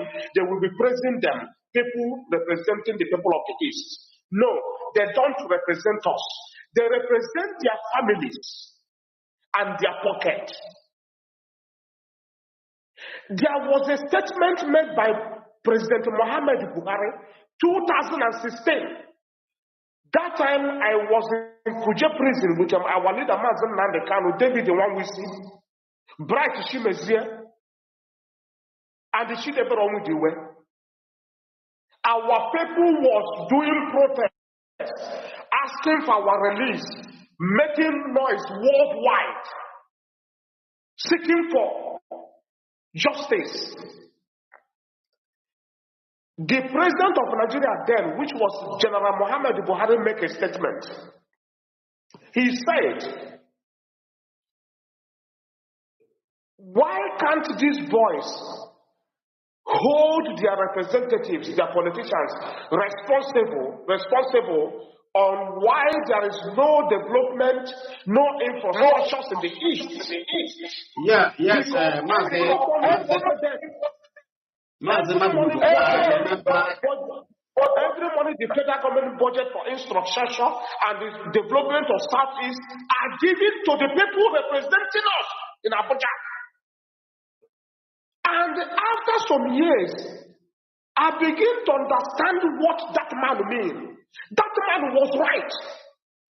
He was right.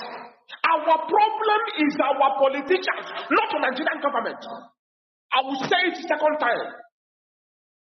Our problem are these idiots and animals and vagabonds representing us in Abuja. They are our problem, not Nigerian government. I will leave it at this. Thank you.